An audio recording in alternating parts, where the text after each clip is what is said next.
and gentlemen, let's go. Let's go. We ain't got no time to waste.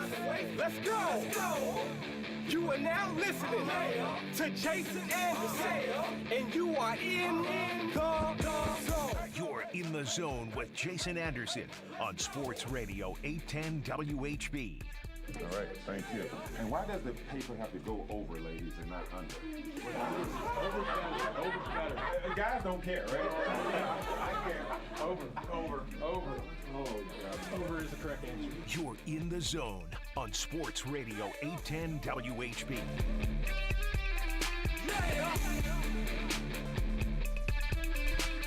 All right, a Wednesday edition of The Zone right here on Sports Radio 810 WHB. Jason Anderson, Josh Brisco, and Beards. We head up until 2 o'clock. We've got you for the next 4 hours. Boy, a lot of stuff to get into today. Going to be a busy, fun show. We've got some baseball to talk about. We've got some NFL football to talk about. We got some college basketball to talk about, some NFL draft. The Combine press conference is going on. Felix and DK Uzama. I'll get it right eventually. Once he's been at K-State for at least, 4 years, and being a local guy around I'll eventually figure out DK Uzama.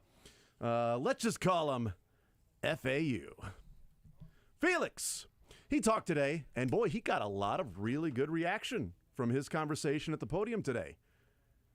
One of those people that really enjoyed listening to Felix and DK Uzama was Trevor Sikkema of Pro Football Focus, and tweeted about it and was talking about it this morning. We're going to talk with Trevor Sikkema today, only because of that. We just called him up and said, hey, Trevor, why don't you come on? No, we had been planning on having Trevor Sikkema on for couple weeks. We finally figured out a schedule that worked today at noon, and we will talk with him. And it just so happens that today defensive ends and defensive linemen are having their press conferences and media availabilities today, and Felix went about an hour ago. And got a lot of good reaction from those around the league. I think he'll be a first-rounder. I've seen him mocked to the Chiefs in a couple of different places, so I would not complain if the Chiefs ended up with Felix and DK Uzama on their team. That would not be something that I would be upset about at all. So we will talk with Trevor Sikkema. He works for Pro Football Focus, covers the NFL draft, and a really good podcast that if you are going to be into the draft season with the Combine starting up, pro days starting next Tuesday, NFL Draft Stock Exchange, Trevor Sikkema hosts, and it's a really good podcast. It's good if you're starting to sort of get into the draft season right now. It's a good one to listen to because they don't really bombard you with a bunch of different names. Like the most recent one, they just went through and said, here's our favorite prospect in rounds 1 through 5. So players that we think might be in the second round. Here's my favorite guy. So 35, 40 minutes, and you start to get familiar with some names. You start to get familiarized with some guys in different positions. And so we love talking with Trevor Sikkema. We've talked to him when it comes to just NFL topics, but NFL draft is his specialty. We will talk with him coming up at noon. We'll talk some Major League Baseball with Rustin Dodd of The Athletic, features writer, formerly of the Kansas City Star, and also has a book coming out called Kingdom Quarterback. But we will talk some baseball with Rustin Dodd, even though he's writing and working on a book and might already be done. I'm not sure. August 2023. I know it comes out August, but is he done writing? I would think so. That's a question for Rustin, I guess. No, I'm not going to ask him I'd like to ask Rustin about that. No. We're just going to discuss it ourselves. And then when we have him on, we'll just move on to other things. And then after that conversation, we'll get back into Kingdom Quarterback and wonder if he's done writing it or not. We should also talk about Matt Quatrero just amongst ourselves for like 3.5 hours, and then Rustin gets here. Maybe we just ask him about the NFL Combine. Yeah, no, I'll talk to him just about Aaron Judge. Yeah, that would be great. I'm sure he'd love that. 62 for Judge this year? Let's go through May. How many home runs in May do you think he needs to have if he's going to get to 62? All right, let's talk about June. You know, they've got this 4-game series against this particular squad, and I expect these pitchers to be there against Judge. Can he get to 62 if he faces those 4 guys? Rustin, a tough start to the year for Sporting. Wanted to know what you thought about... Oh, that's not what you're covering at all anymore? Okay. Rustin was sporting the better side on Monday night. They were. You can say it, Rustin. It's you okay. Can say it. They were the better side. Upsets exist, Rustin. They were the better, unless you're... somebody else. We don't need to talk about it. He is from The Athletic, is Rustin Dodd. We will talk with him about Major League Baseball and Matt Quattrero. He's got a really good feature piece on Matt Quattrero and his career, life through Major League Baseball, through the minor leagues, deciding that he was going to be a manager or even be a coach, and how he's sort of been molded into this type of manager that he is, that we don't even know what type of manager that will be. The type of prospect manager that he is, the type of manager that is expected from the different things that people have talked about and said about him. So we'll talk with Rustin Dodd about Matt Quattrero, what he thinks about him, the hiring, what are expectations for him as a manager for the Royals this year, what should the mission be for the Royals this year, and get an early return and his thoughts on some of the rules changes. The oversized bag that resulted in a stolen base yesterday for the Guardians, in which it was just a BB, a dart to second base, in which, is it Lampke? I'm not really sure. Guardians, really fast player. Stole second. But the fact that he was able to slide in center field and still touch the bag made it tough for Bobby Witt to go and get the... It is funny because if you just look at it in the field, you can't really tell a difference. But when they slowed that down to show Bobby Witt going to, swipe tag, and how far away Lemke was able to slide and still get the bag that felt like it was, the size of the end zone. It was like it was a clown base is what it looked like when it got base that touching the outfield grass. That doesn't seem It right. was amazing. Like, it looked so much bigger there. And they started talking about it on the broadcast and said, players and stolen, guys that are base stealers said that they're going to be able to do the swim slide a little bit more. Slide to the outside with your right hand and touching the bag on the very outside part, and your left arm sort of swim around because players are going to have to get used to how far away they're going to have to lay the tag down.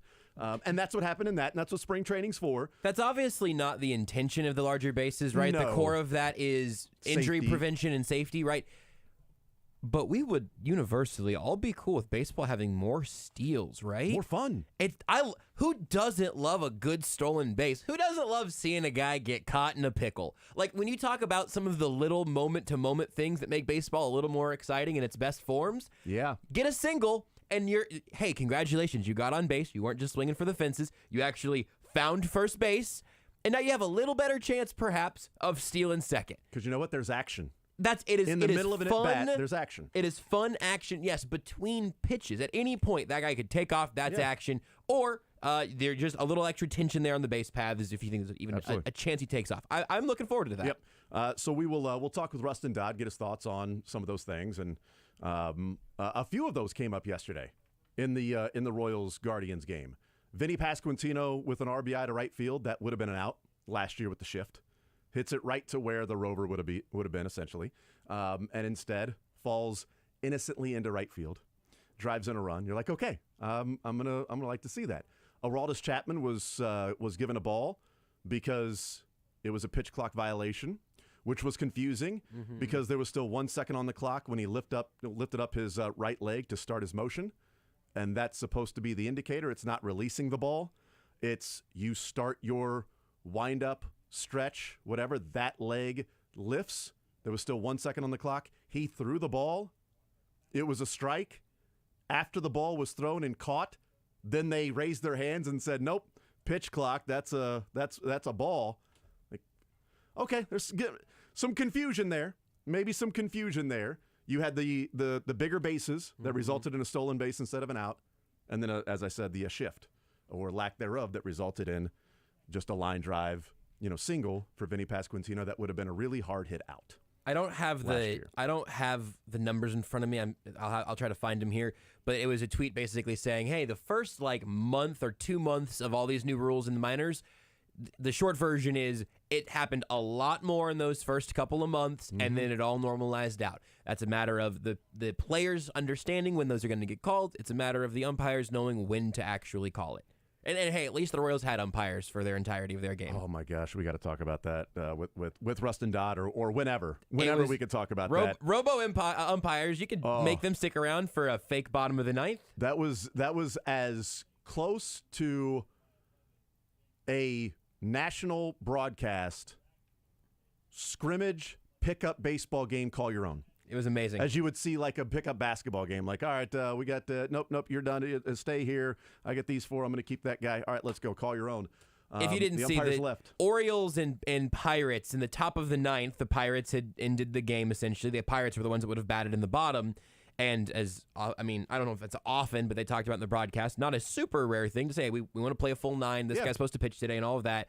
But the umps left when the game was legally over, as was their right. I have no shade for the umps here. Yeah, game's over, dude. Like, we want to play an extra half inning. Cool. Have fun. And that's what they did. Game's over. They did. Yeah. They had fun. The umps went home. I see this as a win-win. More umpireless baseball, please. Absolutely.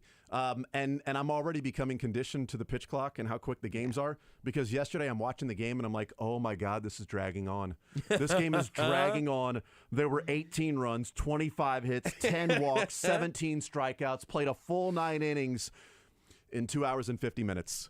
And I felt like, the game is going so long. What is this, Yankees Red Sox? Oh, it's sub 3 hours? Oh, okay. I am already getting spoiled. I'm already ready for like 2.5 hour games. Like 2 hours. This was 2 hours and 50 minutes, and there were 18 runs, 25 hits, 10 walks, 17 Ks. The entire 9 innings, not just, 8.5 where the umpires then left. The entire 9 innings, 10 minutes away from being a 3-hour ball game. We are going to be. It's so beautiful. We're going to be campaigning for 7-inning games starting next offseason, I think. We're about to. Look, if a baseball game can't be contained within the span of a TikTok, I don't want it. I mean, the pitch clock, I'm starting to love it so much that I'm thinking about telling it my secrets at night. Wow, that's beautiful. That's how much I'm loving this pitch clock. I'm thinking about installing more shot clock sort of setups in more places in my life. Yeah. Like a story clock. Not in the bedroom. Well, I'm not going to put it in places you don't need it. Yeah. Want to speed things up. So a story clock, like for you, for me, our significant others, Beards is white. Like everyone should get to just hold up a clock to another person. Maybe just an app. Okay, hold on. Time out. No. I made this mistake with Myron Metcalf. Hold on. Everything from this point forward is the intellectual property of Joshua Brisco and maybe perhaps the zone. Maybe considering Jason Anderson and Beards McFly, but we'll see. By association, we got to make, and you guys can buy in. If you want to be my first investors, you guys get the first chance. We just need an app. We just need a shot clock app where you just open the app and you can say it's an NBA shot clock, a college shot clock. We can do a pitch clock. We can do an NFL play clock. But you just hit the button, turn your screen around, and then it's just a countdown clock. It's like an attention span warning.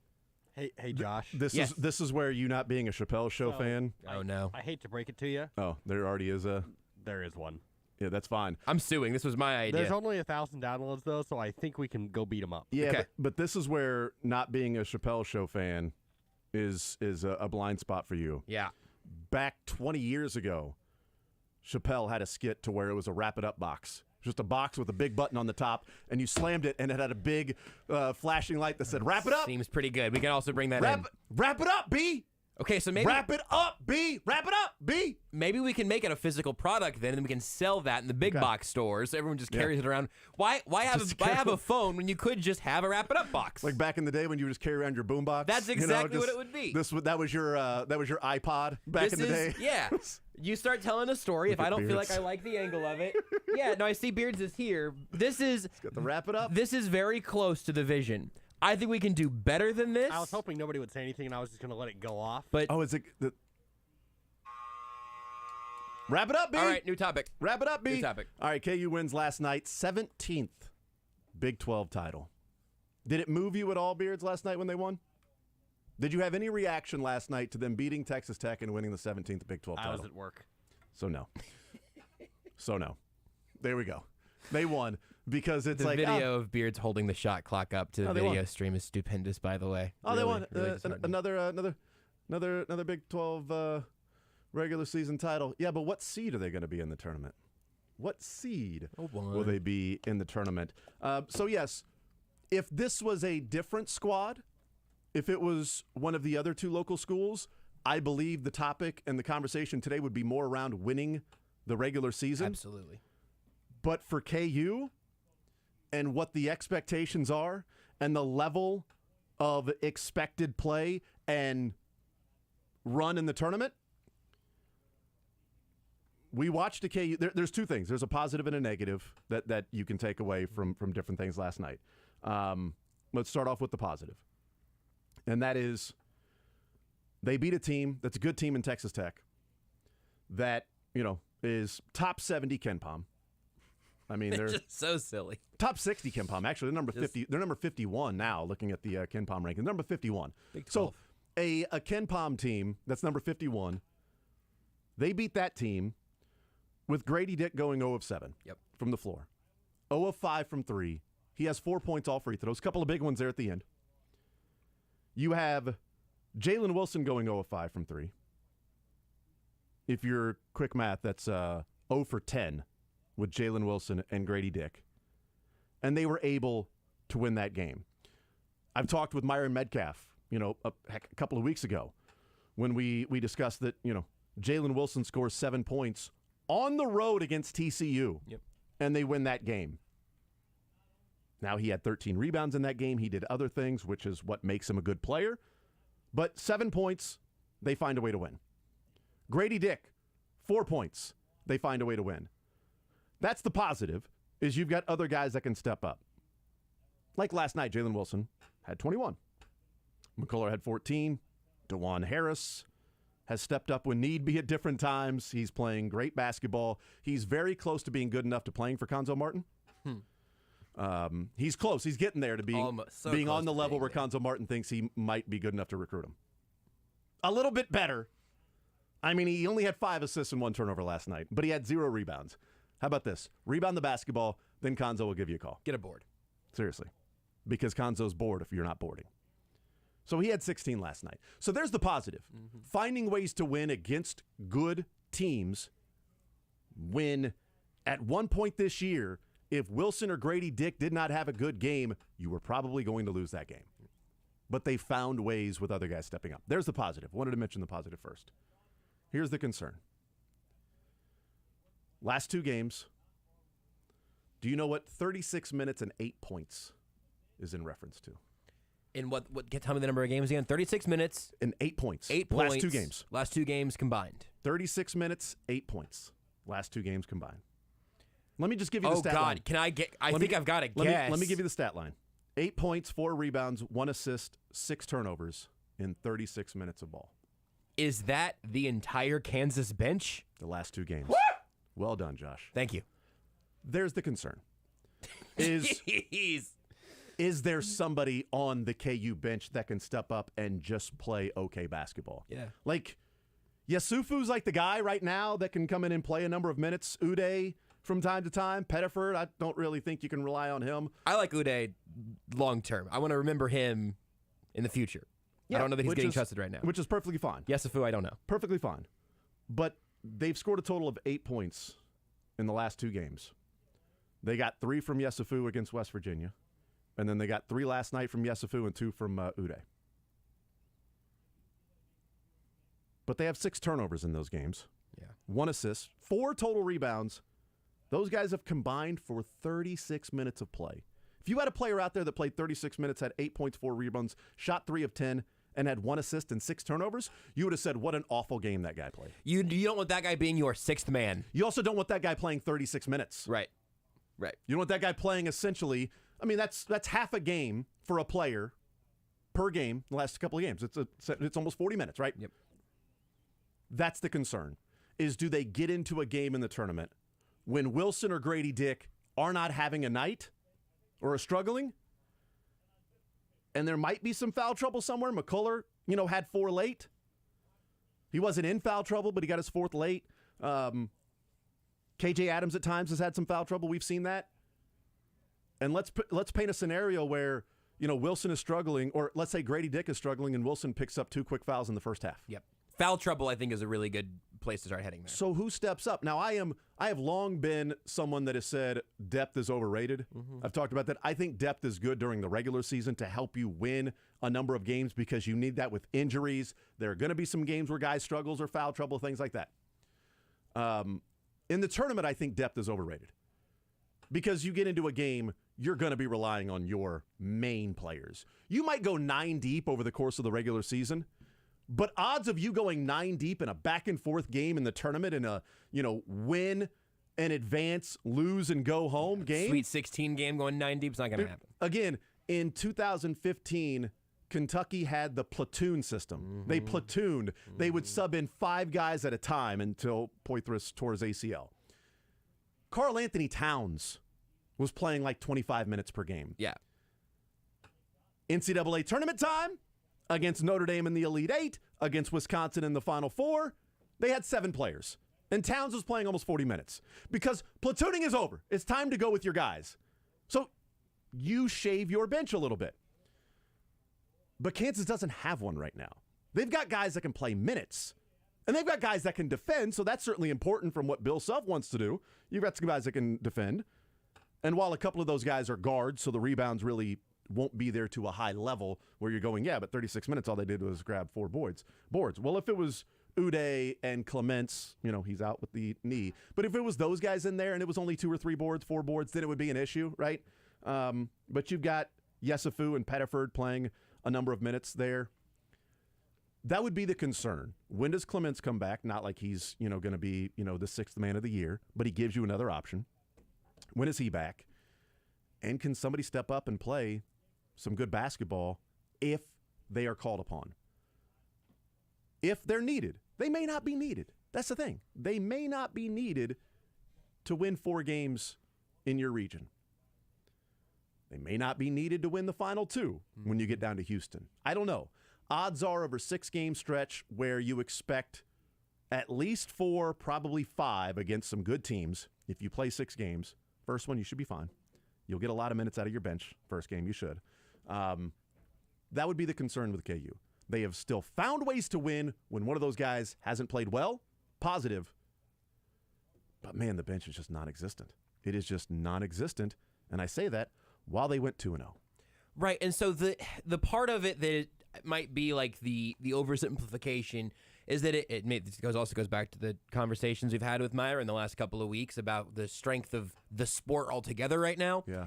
If anybody in the nation, 1 to 68, I still don't like having to add in the extras. But if you take anybody from the bracket and you say, hey, in this game, your best 2 players, your best 2 scorers are not going to have good scoring nights. Every single one of those teams has a really good chance of losing that game. Absolutely. So if Jalen Wilson or Grady, you would say, okay, Jalen Wilson and Grady Dick are both going to be kind of off in this game, or even like last night where there wasn't a ton of offense, but Jalen Wilson was able to be himself even while Grady Dick was scoreless from the field. You might be able to get that half a game from DeJuan Harris, that half a game from Kevin McCullough, where you get enough to raise the overall levels.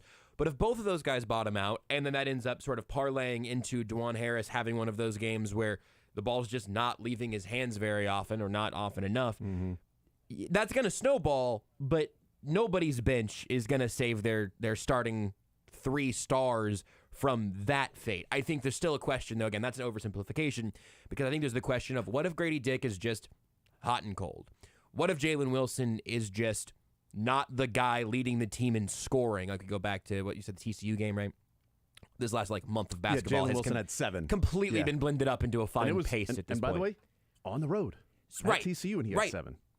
So I think that there is a conversation to be had about margin for error, about cushion, about how good of a performance do you need from Jalen Wilson and Grady Dick in relation to who else can help raise the water level of this team. And that's a fair question. I just think you could probably ask that about just about anybody, which is a lot of pressure on Jalen Wilson, who, as a senior, who was clearly the focal point last night. Obviously, McCullough's got a hold, not exactly the homegrown talent that Jalen Wilson, but not just his growth throughout the program, but also to the player he is right now. I feel like his shoulders are big enough to carry a lot of that weight. But Grady Dick's a freshman, and he's going to be NBA bound in about an hour and a half. So I don't think that he's not built for this or anything. But it's going to be his first NCAA tournament. And you're going to say, hey, man, we need you to be an agitator. We need you to be a scorer. We need you to be consistent and also aggressive. That's a lot on his plate if you don't think that these other guys are going to help kind of level that out. And when they get into, We've talked a little bit about Houston because, playing in the AAC, don't watch them a whole lot. There's questions about, how good are they based on competition. But let's say Marcus Sasser struggles one night. Foul trouble, just not knocking down shots. And he's their guy. You're talking about 20 points per game, and he just doesn't have it. The difference is, and again, people may go, well, yeah, look who they're playing. But the difference is, Tremont Mark has, like 3 or 4 games in a row where he's dropped 15, 20 points. Jarris Walker, is a, 6'8", 240 freshman that's, pretty good. Juwan Roberts has a number of games over the last month where he's dropped 20 points in a game. They have some other guys that you feel like could pick up the scoring load. Now, if they were playing it, the flip side of that would be, and devil's advocate would be, what is Walker or Roberts or Tremont Mark outside of Sasser, because Sasser can score against anybody. Outside of him, what are they doing against Big 12 competition, right? And not East Carolina, not SMU and Tulsa and Temple and, Tulane, right? What are they doing against, let's just say, West Virginia and Texas Tech, the last couple of games we're talking about or TCU that we're talking about with KU? What do those guys look like? I don't know. That's a fact. I just don't know what they would do when it's game in, game out, game in, game out. But they do have the experience of the last 3 games. Juwan Roberts has 17, 26, and 20 to go along with their stud in Marcus Sasser, who has a 20-point game for 6 straight games. So they have other guys you feel like at least have the experience of being relied upon to be the guy. Hey, you got to go get 20 tonight. Cool. I've done that before. I've done it a number of times this year. That's what can set Houston apart, is that they've got multiple guys that can go and pick up the load. But if Jalen Wilson is playing well and Grady Dick is playing well and Kevin McCullough is playing his game, then there are only so many basketballs to go around for the Cougars, right? And Houston, to where Sasser's not going to drop 20 and Juwan Roberts dropping 20 and Walker dropping 20 and Tremont Mark has 15 to 20. If they do that, nobody's beating them. All right? No matter who they are playing that night, if those guys score like that, nobody is beating them. But that's not going to be the case. So when a Jarris Walker gets into foul trouble, then Juwan Roberts has to pick up the slack. That's where their strength comes in. Whereas KU's strength is they've got high-level players that have done it against high-level competition game in and game out. And they've had other guys that have had to step up at times when those guys may not have brought it that day, and they have. Bench is an issue. And we'll see what happens. I mean, I might have just compared, KU struggles to the best team in the country. One of. Alabama's there too, right? And they've got a number of scores as well. So we'll see. We'll see. But talking with Myron Metcalf yesterday, it's like, yeah, KU absolutely is a national championship caliber team. Just because you're comparing them to last year, KU team, doesn't mean they don't stand up and hold their own against this year's NCAA basketball teams. We'll take a timeout. We'll come back. I want to get into K-State and Mizzou. 2 games remaining for both these teams. What are the reasonable expectations? What do we think they should do these last 2 games? K-State, Mizzou will go on record before they play these final 2 games to wrap up the regular season. What's a reasonable expectation record-wise for these 2 teams? We'll take a timeout. We'll come back. More Zone next. Want to see more of The Zone? Watch the show live on the Sports Radio 810 WHB Facebook, Twitter, YouTube, and Twitch.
The Zone with Jason Anderson. Will I alienate half the audience if I say I am a Jayhawk? No, you're fine. All right, rock show. Weekdays from 10 to 2 on Sports Radio 810 WHB. All right, we'll talk with Rustin Dodd coming up at 11 o'clock from The Athletic, formerly the Kansas City Star, covering the Royals, and now features writer for The Athletic and has a great piece on Matt Quattrero. Also has a really interesting story that was last month at well, this is March, so, maybe in January. 2 months ago? Yeah.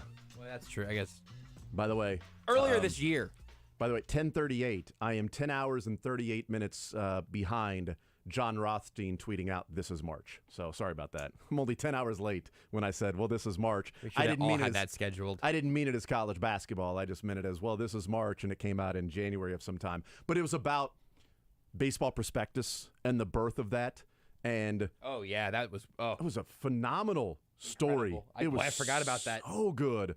I may pick his brain on that a little bit, but there's so much stuff about Royals and Matt Quattrero that I want to talk to him about. But Rustin Dodd comes up at 11 o'clock. Trevor Sikkema comes up at noon from Pro Football Focus. All right, Mizzou and K-State. They are both in action tonight. Mizzou will be traveling to LSU on the road to Baton Rouge. And then we'll be playing against Ole Miss at home on Saturday. And Kansas State faces off against Oklahoma tonight at home, and then traveling to West Virginia to face off against the Mountaineers in Morgantown. So let's start with what I think is probably the easier one to say what are the realistic expectations. Mizzou 2-0. Like I think that is the expectation. 1-1 would be a disappointment. Yep. And I know that, Ken Pom tonight has it as a 4-point spread. Oddly enough, DraftKings, Mizzou is a 4-point favorite. So it's not exactly like you go in there and you just say, hey, Missouri's favored by 15. Roll the ball out. Not a roll the ball out game. That's right. K-State tonight against Oklahoma. Ken Pom has it as a 7-point game. Oddly enough, they're favored by 7 at DraftKings. You find that's pretty close throughout the year of what Ken Pom thinks it's going to be and then what the spread ultimately is. But with Missouri, 2-0. 1-1 disappointment, 0-2 disaster. Like 0-2 is, okay, well, what the hell now? Going into the SEC tournament, we were talking about an outside shot of you being a 4 seed and whether you could move off the 7 to 10 line, 7, 8, 9, 10, to where you're not playing that 1 or 2 seed in the second round, to, are you now at 10? It's a soft bubble, so I don't know that teams are going to, blaze past them. But one of the things that I was going to bring up with Myron Metcalf yesterday, and we, didn't have time, ran out of time, and that is, like, the one thing that Mizzou has going for them on their resume, they got they're 5-8 in quad 1 and quad 2, 9-8 versus quad 1 and quad 2 teams. They have nary a loss against Q3 and Q4 teams. Okay, they have no losses against the quad 3 or quad 4 teams. While we look at their non-conference net rankings and things like that, to where it's pretty low, it's pretty subpar. When we look at that, like, okay, there's a reason why their net ranking is a little bit lower. But they don't have a quote-unquote bad loss on their resume. They don't have a loss against a quad 3 or quad 4 team, whereas Arkansas's got a couple. Kentucky has a couple. If you're looking at comparable SEC teams, right? And A&M has been awesome in SEC play, but they have a couple of those quad 3 and quad 4 losses. Missouri does not.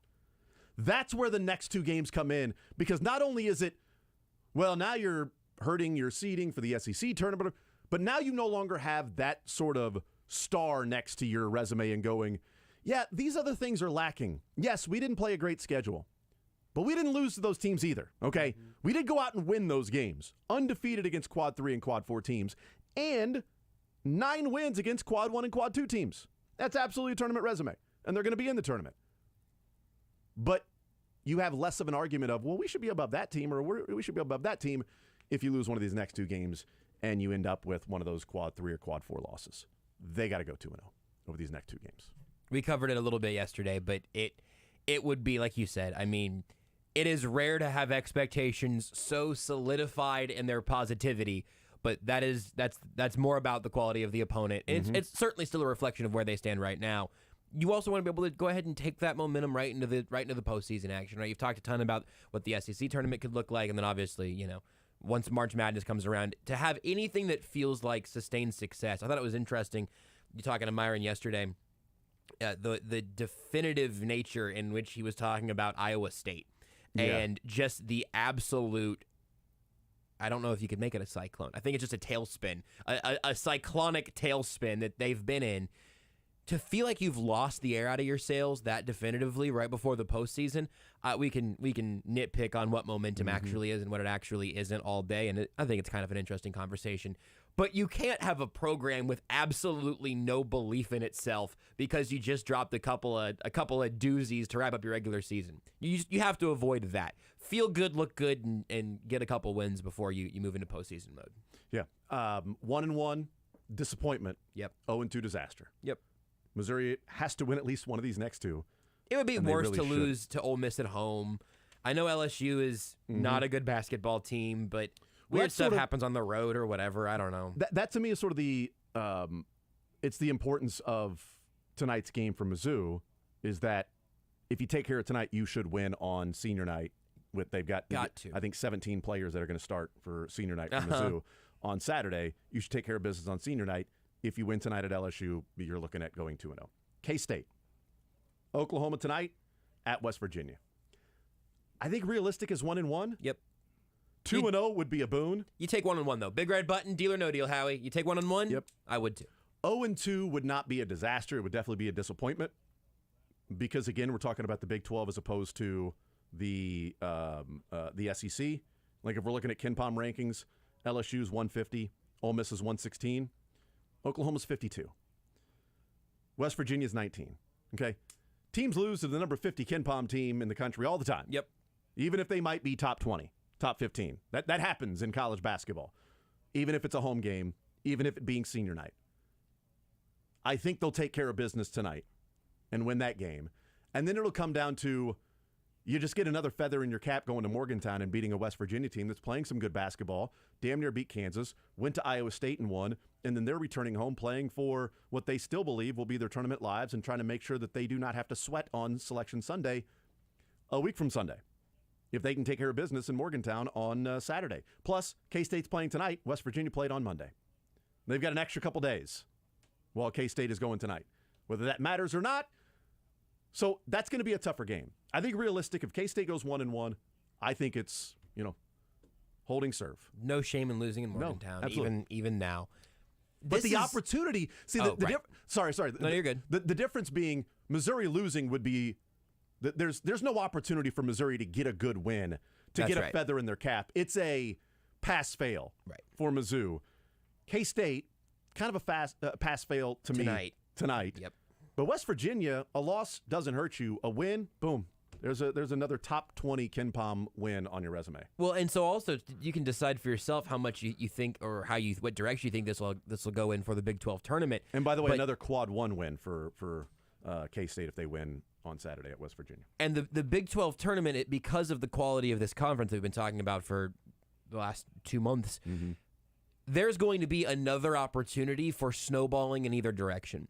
Because if you are one of the higher seeded teams in the Big 12 tournament and you get bounced in your first game by somebody further down the line, if you're KU, it might not really matter, right? You can say, hey, we know where we stand. We won the conference the regular season. We don't need all of this. But if you're a K-State level team right there kind of in that pack of teams jostling for seeding and still trying to figure out what exactly your reputation should be on a national level, a Big 12 tournament winning the whole thing, would be enormous. You could say, man, they fared really well for themselves over the course of the regular season, but then they go into that gauntlet and come out on top. We got to give that team some more respect. Or you go out there and you lose to Oklahoma State or West Virginia here in Kansas City, and you go, oh, well, maybe the Big 12 really is just like KU, Texas, Baylor, and then kind of an amalgamation of just a bunch of basketball. That would be an interesting. Again, I don't really want to not momentum, but like inertia going into the tournament, where everyone in the Big 12 has a chance to make their stock arrow either point straight up, straight down, or most likely somewhere in the middle. Speechless. That point was so good. Thank you. No, I'm just thinking of like these next couple games, and the last game for KU, but tonight is a pretty big night because, to me, it's sneaky big night. K-State, I think, needs to win tonight. Mizzou winning tonight essentially should set up the 2-0, and you're just holding serve. And TCU winning tonight gives KU the outright Big 12 title if they beat Texas tonight. Mm-hmm. So all three local schools kind of in action to a degree tonight. We'll take a timeout. We'll come back, wrap up this hour. We will talk with Rustin Dodd at 11 o'clock. Trevor Sikkema, we'll talk with him coming up at noon. There is news out of the NFL, breaking news out of the NFL, and that is the number one prospect in the NFL draft, Jalen Carter. There is now an arrest warrant for Jalen Carter stemming from the involvement in a fatal crash involving a teammate, Devin Willock, who died in a car accident along with a member of the staff, Chandler LaCroix, the night of their championship parade. It was initially reported as a single vehicle accident. Now they are charging him with reckless driving and racing. Jalen Carter, as he was present at the scene. Some more details, obviously, that will need to come out from that. He was scheduled to talk to the media today at the Combine, and that will no longer be happening, according to the NFL. Absolutely. Alcohol impairment, racing, reckless driving, and speed were significant contributing factors to the crash. Not the alcohol impairment for Jalen Carter that I've seen. That was just Devin Willock, who was driving the car of what was reported as a single car accident, who ended up dying. He was at .197, more than twice the legal limit there in Georgia. And it's a tragic story with that, where two lives that were just starting, essentially. So that's developing news out of the NFL with Jalen Carter, like you said, scheduled to talk today. Was not going to work out at the Combine, but will no longer talk today. We'll take a timeout. We'll come back, wrap up this hour next. Follow the show on Twitter at J810Anderson, at JB Briscoe, at Beards McFly, and at Sports Radio 810.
The Zone with Jason Anderson. Championship ticket sales games.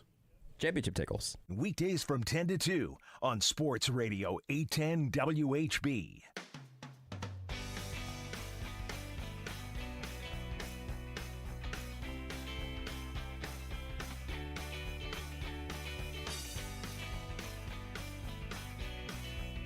We'll talk with Rustin Dodd coming up in the 11 o'clock hour, next segment, actually.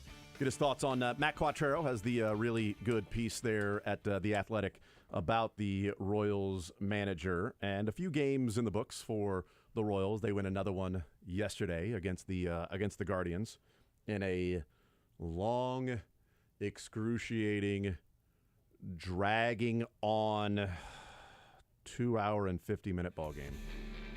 Yeah.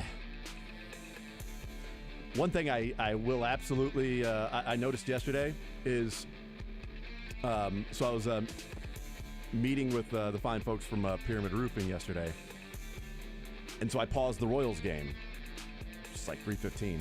Pause the Royals game, meet with them and everything, get back in there. About 25 minutes behind. It's taking a lot longer to catch up in baseball now with the pitch clock than it used to. Fast forwarding between pitches doesn't do much. Does not gain you much. It's not the juice isn't really worth the squeeze to do that.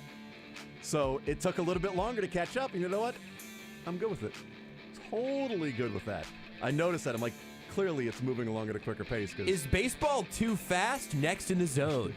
Why too fast games are killing baseball.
The Zone with Jason Anderson. Let's do the NFC. Let's go to the NFC. Offensive scoring overall, top 10, Philadelphia.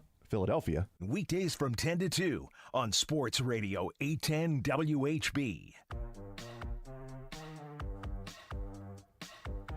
All right, we continue right here on Sports Radio 810 WHB. Jason Anderson with you, Josh Brisco and Beards. We head up until 2 o'clock. We'll talk some NFL football with Trevor Sikkema coming up in the next hour. Right now, very excited to be talking with Rustin Dodd from The Athletic, features writer, formerly of the Kansas City Star, covering the Kansas City Royals. Rustin Dodd here in the zone with us. Rustin, how are you, sir? I'm doing really well. How are you doing, Jason? I am doing just fine. I appreciate you joining us today. And boy, there's a lot of things that I want to talk to you about. So I want to jump right in. There's a lot of baseball stuff to get into, but I wanted to start off with the book that is coming out later on this year, Kingdom Quarterback. And August of this year, we were sort of pondering at the beginning of the show, are you done writing it and it's the final touches on this, or it's coming out in August because there's an expectation that you will get on your damn task, Rustin, and finish this book in the last couple of chapters? What's the process like from today until August when this thing hits shelves? Yeah, well, number one, thank you very much for bringing this up. Number two, yeah, I'm actually finishing up the book as we speak. Let's wait for the Super Bowl and see if they win it and then write about it. Oh. Well, to be honest, like full disclosure, about 85 to 90% of the book was done weeks ago, and so the last part is the Super Bowl part in this season. So I'm still writing some of that. I tweeted out about this, like, I don't know, 3 weeks ago, maybe during the playoffs, and somebody was like, well, I hope you didn't stop, after the Jacksonville game. And I'm like, don't worry, Yeah. That'd be funny if that was the end of the book, But no. What happened next? Find out next in the second series of Kingdom Quarterback by Rustin Dodd. Yeah, and it's but thank you for bringing it up. And it's it's about Patrick Mahomes and this sort of era of the Chiefs, but it's also, if people are interested, it's sort of about the history of Kansas City and sort of how the city, kind of came to be, and then sort of how it grew in the 20th century. So there's more than just football, but it is also football. So anyway, thank you for bringing it up. I brought it up because I love the concept. Like, I absolutely love it. Like, it's one thing to write a book about Patrick Mahomes. That's great. People will read it. I will consume it, definitely. But I love the concept of the history of Kansas City to where we are now, when there's such an excitement right now, Rustin, about the draft coming up. A new airport opened up yesterday. The World Cup coming, in a few years. We have the Big 12 tournament essentially every single year. Super Bowl champions, the face of the NFL, and a superstar, across the world, all here in this city. And the growth potential that's really what it feels like starting to take off even more with what we've seen over these last few years from where it was 30, 40 years ago. I love the concept of that, of how cities, because in 40, 50, 60 years, my son may look back and go, Kansas City is this huge city, but how did it get here? It's just here. Well, let's go back over the course of maybe sports being a big part of this.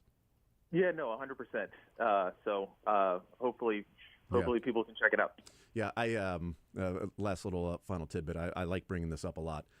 At one point, Louisville had a higher there were more people in Louisville than there was Indianapolis in like the 70s and 80s. And then Louisville lost the Colonels. Indianapolis got some football, they got some basketball, and they have blown by them. Louisville had a bigger population than Nashville at one point, but Louisville never went pro. And those teams did, or those cities did.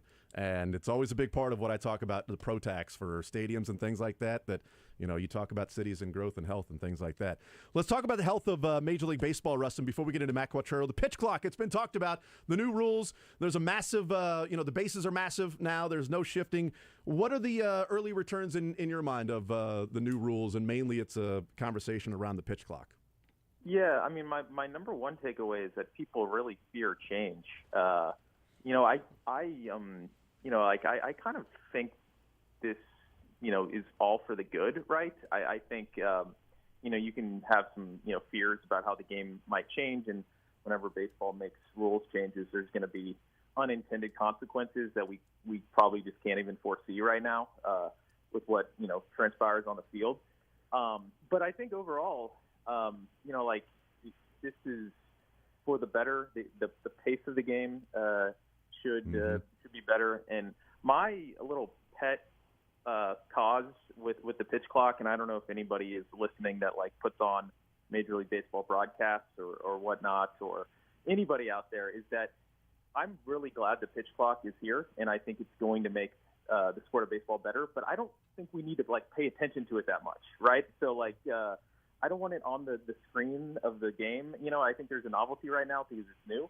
But I think the point is to get players, playing at a faster pace. And so I think if the less we can even think about the pitch clock, the better, right? So obviously there's going to be a lot of violations at the beginning as people sort of get accustomed to it, and there'll be, it's a news story, so of course we're talking about it. But if we're not talking about the pitch clock in May or June, that's great. And if they don't even put it on, Bally Sports, if there is a Bally Sports, if they don't put it on the the screen, great. It's like if you're at the ballpark and you can kind of see it out the corner of your eye because it's somewhere the pitcher can see it, that's cool. But hopefully it's just sort of very quickly becomes a thing that we actually don't even think about anymore. Yeah, it's interesting. I think part of it is just conditioning, that this is something new, so people are paying attention to it. And you mentioned that in the games that I'm watching, it's amazing that the clock, it's not even at 5 seconds when the pitch is already going in. The closest I saw was the one that Aroldis Chapman got called for yesterday. Well, the closest in the game yesterday, I should say, was Chapman that got called for a pitch clock violation. But everybody else, it's 6 seconds they're pitching. It hasn't really been an issue. It's just that pace is there. So it's a good point that at some point this year that may slowly just move away from having that clock on the screen at all times. And maybe 5 seconds left, maybe it jumps up and is hey, the pitch clock is now done at 5 seconds, and maybe we pay attention to this if it's going to be a ball or a strike. Rustin Dodd of The Athletic is our guest. All right, what's your assessment of Matt Quattraro? Because, it was a really good piece about the Royals manager, from big data to the Grateful Dead, how Royals Matt Quattraro grew into a modern manager. What's your assessment spending time around him, and even the prospect of him as a major league manager, of what you think he can be with the Royals? No, it's a good question. I interviewed Matt at the winter meetings actually for this story. Spent about 30 or 45 minutes kind of chatting with him about his background and where he grew up outside of Albany, and just sort of kind of his path to where he is now. And then made a few other calls. So that's sort of just the background of the reporting of it. But I think about this. I was talking to a major league executive about who had worked for one of the teams that Matt Quattraro had worked for, and I just sort of asked, what do you, what's your just general, consensus or whatever? And he was just he's a pretty reserved guy, and he goes, he's a classic Rays Guardians guy, and that was kind of all it was a very simple way to put it, but it was, and I think that is borne out to be true, right? So, I think those two organizations that he worked for have had a big influence on sort of the way he thinks about baseball. But at his core, I think Paul Hoover, I think, said this on your guys' airwaves, and I almost wish I would have had it in the story, but he said Matt Quattraro is, he's pretty boring. And I think that's true. And I think he may be perfect for what the Royals need at this point with their, but by all accounts, I mean, he is a very kind of, I don't even use this word that much, but he's very chill. He's just a very easygoing, good-natured kind of person. And so, that comes across in sort of his communication styles. And I think the Royals players, you've seen them sort of talk about, adjusting to this sort of new style and in the ways in which it could be good for them. And, I think, he kind of what you hear, and what you see is sort of what you get with him. There's not, he's not the kind of old school manager who's going to be, telling stories like Ned Yost, and he's also not in a, a super intense, presence like a Mike Matheny. He's very, very, very low key. And so I think that is one thing. And then, the other thing will just be sort of, I think, major league managers, when I was first, covering baseball, right? So we're talking 10, 15 years ago. And you probably remember this too, Jason. Like, how often did we have the conversation, like, do managers really even matter, right? Like, how much do these guys, we always talk about the manager, but, do they even really matter? And I sort of used to sort of agree with that.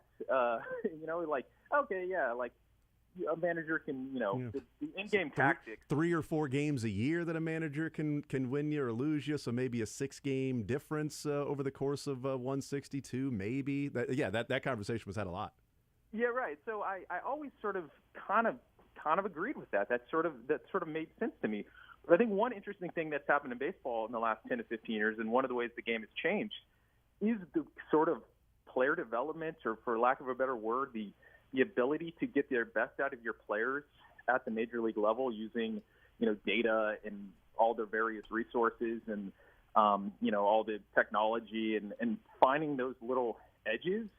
And so I think, Matt Cotrero is not going to do that by himself. It's not a one-man job. But I do think that baseball staffs have never been more important than they are right now in terms of, everybody sort of working together and finding those little advantages and making your players as good as they can possibly be. And I think the Royals are in a much better position now than they were a year ago, where I do think that might have been one of the areas where they sort of lacked the most, right? It wasn't just it's not what Mike Matheny was doing with his bullpen or the lineups he was rolling out there. It was all those little things below the surface, sort of the way the infrastructure works with everything in the organization, and how do you make your players the best? And, I think I don't know exactly what Matt Cotrero is going to do in that area, but he's been in organizations that have sort of understood that and seem to, offer the best of that in baseball. Yeah, it takes I think it takes some experience over the years and having to be in the fire to just sit back and go, look, these are the probabilities, and I don't really have control over this when it's out there. This is what I'm playing, and there you go. And other than that, like, I'm not hitting and running our way to 95 wins this year from 65 and pressing, you press the right button there, and this guy, steal that time, and you got that win that game. Oh, great. You used this bullpen piece at that time, and that's a 71-win team, and you won 88 because of the manager. Like, it's a lot of what you're talking about, the overall structure. And one of the points I've made about baseball, Rustin, is I think going from 70 wins to 80 wins can be the difference of a couple of players. 80 wins to 90 wins is organizational. They're both 10-win improvements, but it's just a massive difference from going from 80 wins to 90 wins, like you're talking about R&D, top to bottom, overall, staff, front office, all of that has to be in line and organized and know what they're doing to go from 80 to 90. No doubt. I mean, you look at the best teams who have sort of figured this out the best, and there's a mix. There's some small market teams, and the Rays and the Guardians, and then there's some big market teams as well. The Dodgers, the Astros, to tame two. The Giants, I think, are in areas really good, at the coaching level and the ways they get the best out of their players. So it's been kind of proven that it's not a small market. It's not a big market thing. These are kind of advantages that any team can have if you put the right people in place and have the right coaching staff working together with your front office and everything, down the line. So I think the Royals are catching up and in much better shape than they were previously. Rustin Dodd is our guest from The Athletic, has the piece on Matt Cotrero, from Big Data to the Grateful Dead and the Royals manager. Sometimes small market and lack of talent can be conflated with the two, that just because, one doesn't equal the other. And I bring that up because I wonder, like, how much the Rays' success, and a team that we've looked at around here, year in and year out for their sustained success, how much is that the ability to identify talent, cultivate that, develop it, and how much is it deploying tactically those resources, that talent? Because it feels like on the outside there's so much of the analytics and Royals fans wanting to be more analytical, wanting to be more transactional, that the Rays are. But does that necessarily mean the Rays are like, the same amount of talent the Royals have? They're just utilizing their resources in a more efficient manner? That's a great question. The one thing it made me think about was I was talking to some people for this story. One thing that kind of came across was that Matt Quatraro, wants to use his entire roster. And I don't know. I think you sometimes hear, managers say that. It always sounds like a good kind of thing to say, right? Mm-hmm. Like, oh, we don't want guys sitting on the bench. We want to use everybody. We want, I've heard many managers say that.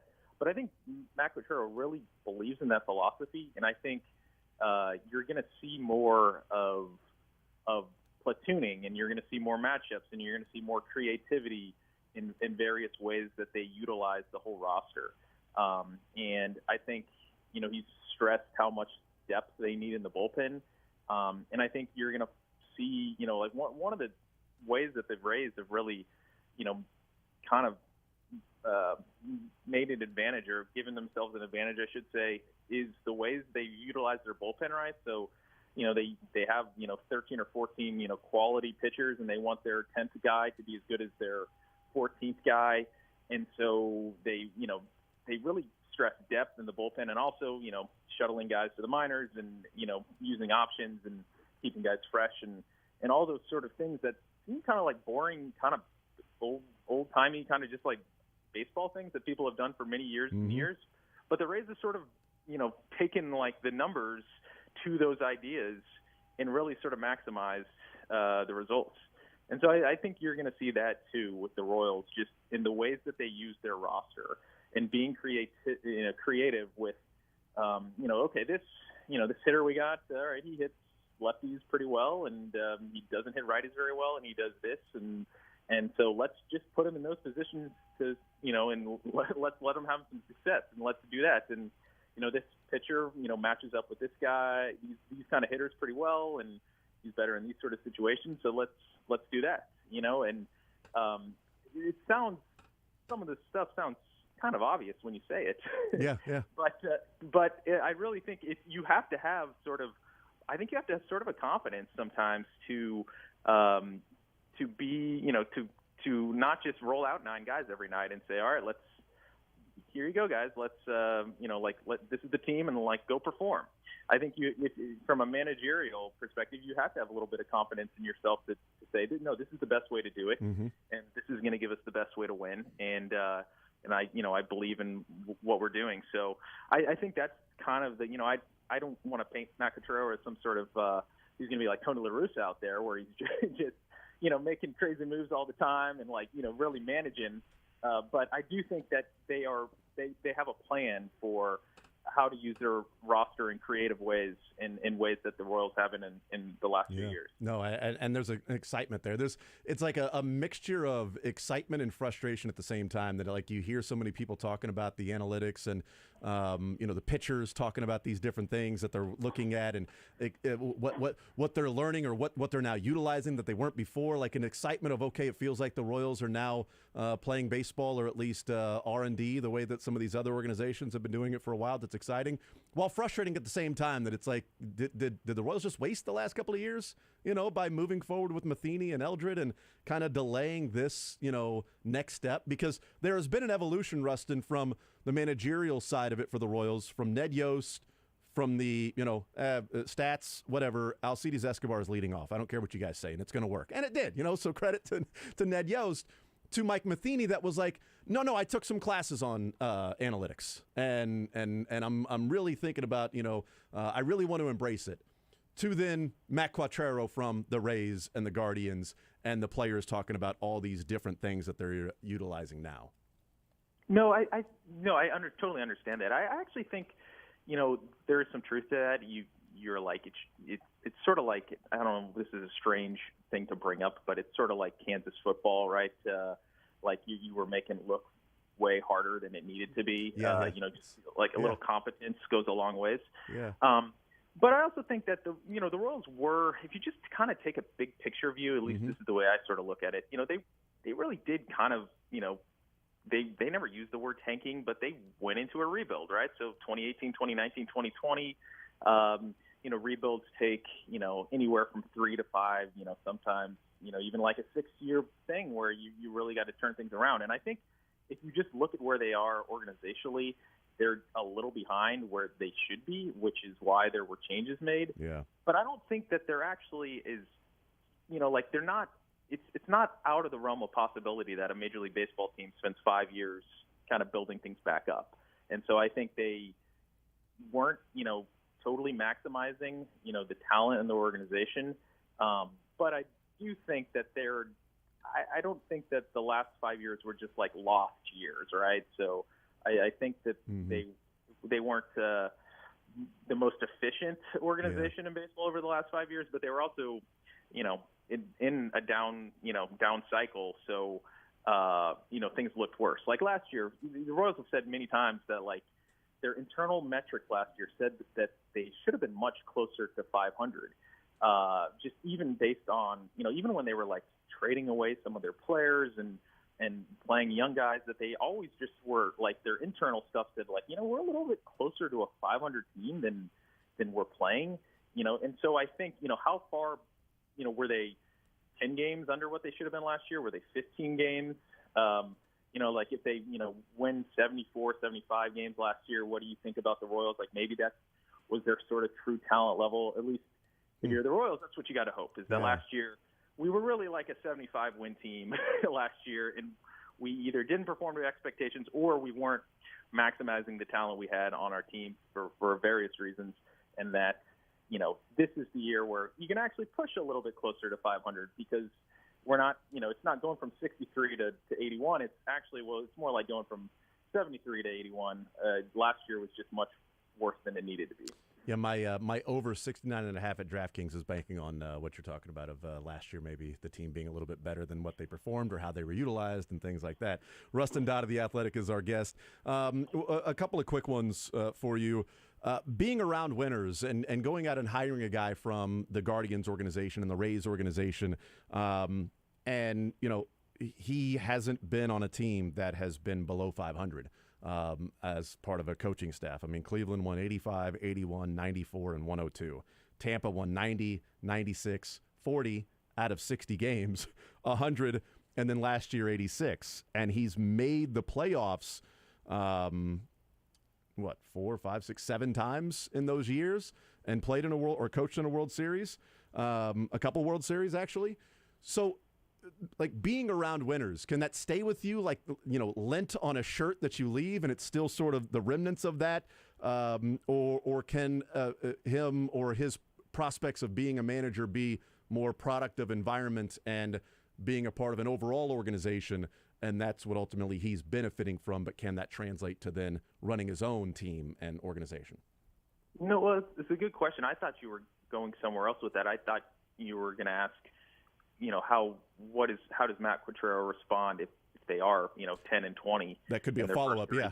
That could absolutely be a follow-up, yes. And I do think that's an interesting question, right? It's easy to have lots of hope and optimism and enjoy, the new staff when it's spring training. But, they are a young team, and I assume that there's going to be quite a bit of growing pains this year.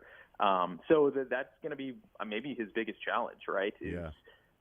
Keeping everybody sort of bought in to everything as they sort of go through some of those growing pains. And if you're the Royals, you hope there's fewer of those, but you've got to expect that there's going to be some level of that this year. And he's not been on teams that have lost 85, 90 games in a while, and he's also not been the one that had to go talk to the reporters after the game. It's a lot easier to be the bench coach on a 90-loss team than the manager. So, those are my two big questions. I think is just to see how he grows into that part of the job as well. What should the mission be this year for the Royals? I would say I would probably, if I was setting, I would take the over on 69.5, and if I was setting my own over-under, I think I would set it at like 73.5 actually, and that would be that's probably my spot exactly where I think they're going to end up, because I'm not sure if I would take the over or the under on that, but I think they'll probably be right in sort of the mid-70s, right? I don't know. This is. I'm thinking so too, which is why I took the over at 69.5. Yeah, the schedule is interesting, right? So they don't have the benefit of playing the AL Central as much as they have in the past, although they didn't really take advantage of that when that was the case. But that's something to consider. So I guess the schedule theoretically is a little bit more difficult than it's been. But I don't know. We'll see. I think they're about a mid 74, 75 win team. Yeah, I think they're at least 5 wins better than a year ago. At least I'm hoping that that's the case. Rustin Dodd of The Athletic. Great stuff with the story on Matt Quattrero, and also absolutely loved the story on the baseball prospectus and what took place with that. That was a phenomenal piece as well at The Athletic. So great stuff there. And then Kingdom Quarterback coming out in August. Rustin, thank you for the time, man. Really appreciate it. Great stuff, and good luck finishing up the book, and can't wait to read it, man.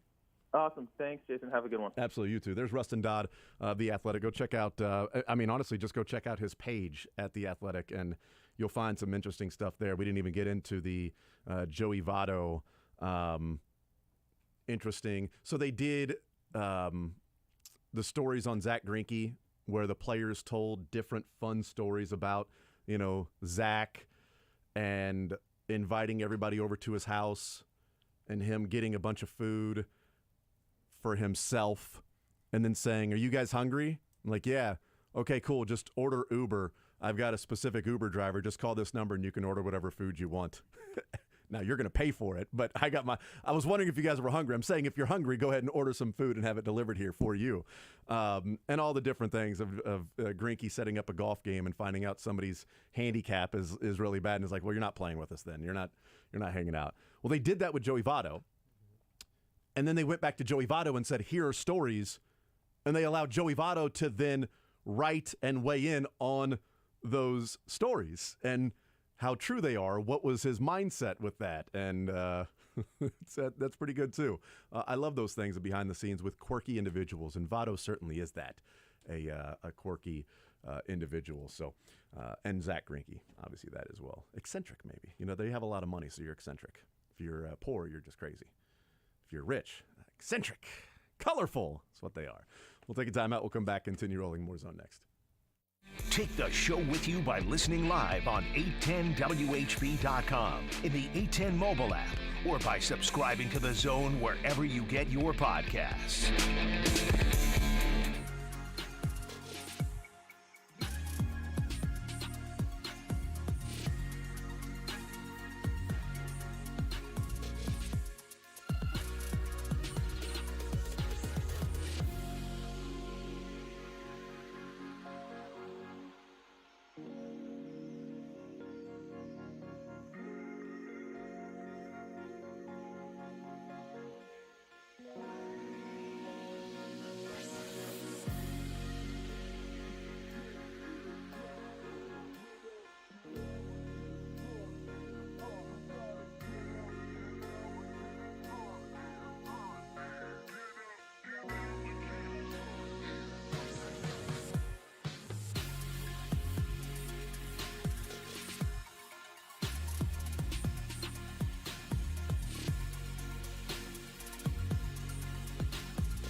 The Zone with Jason Anderson. I was only thinking about myself. And I was only thinking about myself. And welcome to The Zone, everybody, here on Sports Radio 810 WHB. Weekdays from 10 to 2 on Sports Radio 810 WHB.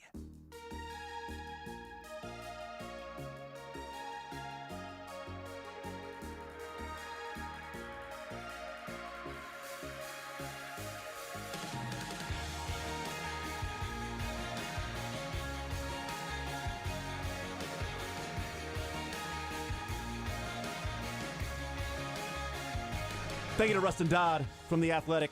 Coming out in August is the Kingdom Quarterback. Boy, and I love the concept of that book, of just the history of Kansas City and growing from, the Kansas City A's to then the Royals and Chiefs, and then having, the Kings for a while. And just as that slowly progressed to then Sporting, and we build an arena expecting a hockey team or an NBA team or something, and it never materializes.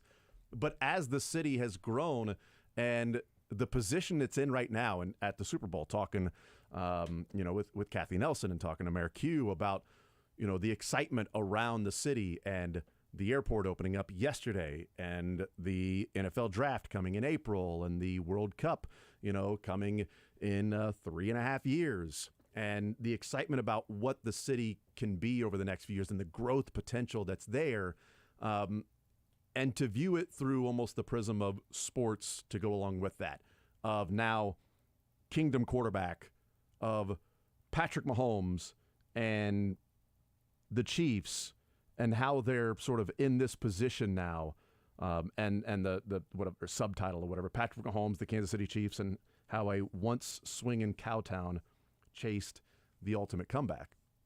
And I have used this example a number of times when I've talked about whether it's stadiums, downtown stadiums, public financing for billionaires in pro teams in cities, and people that say it's a bad economic investment.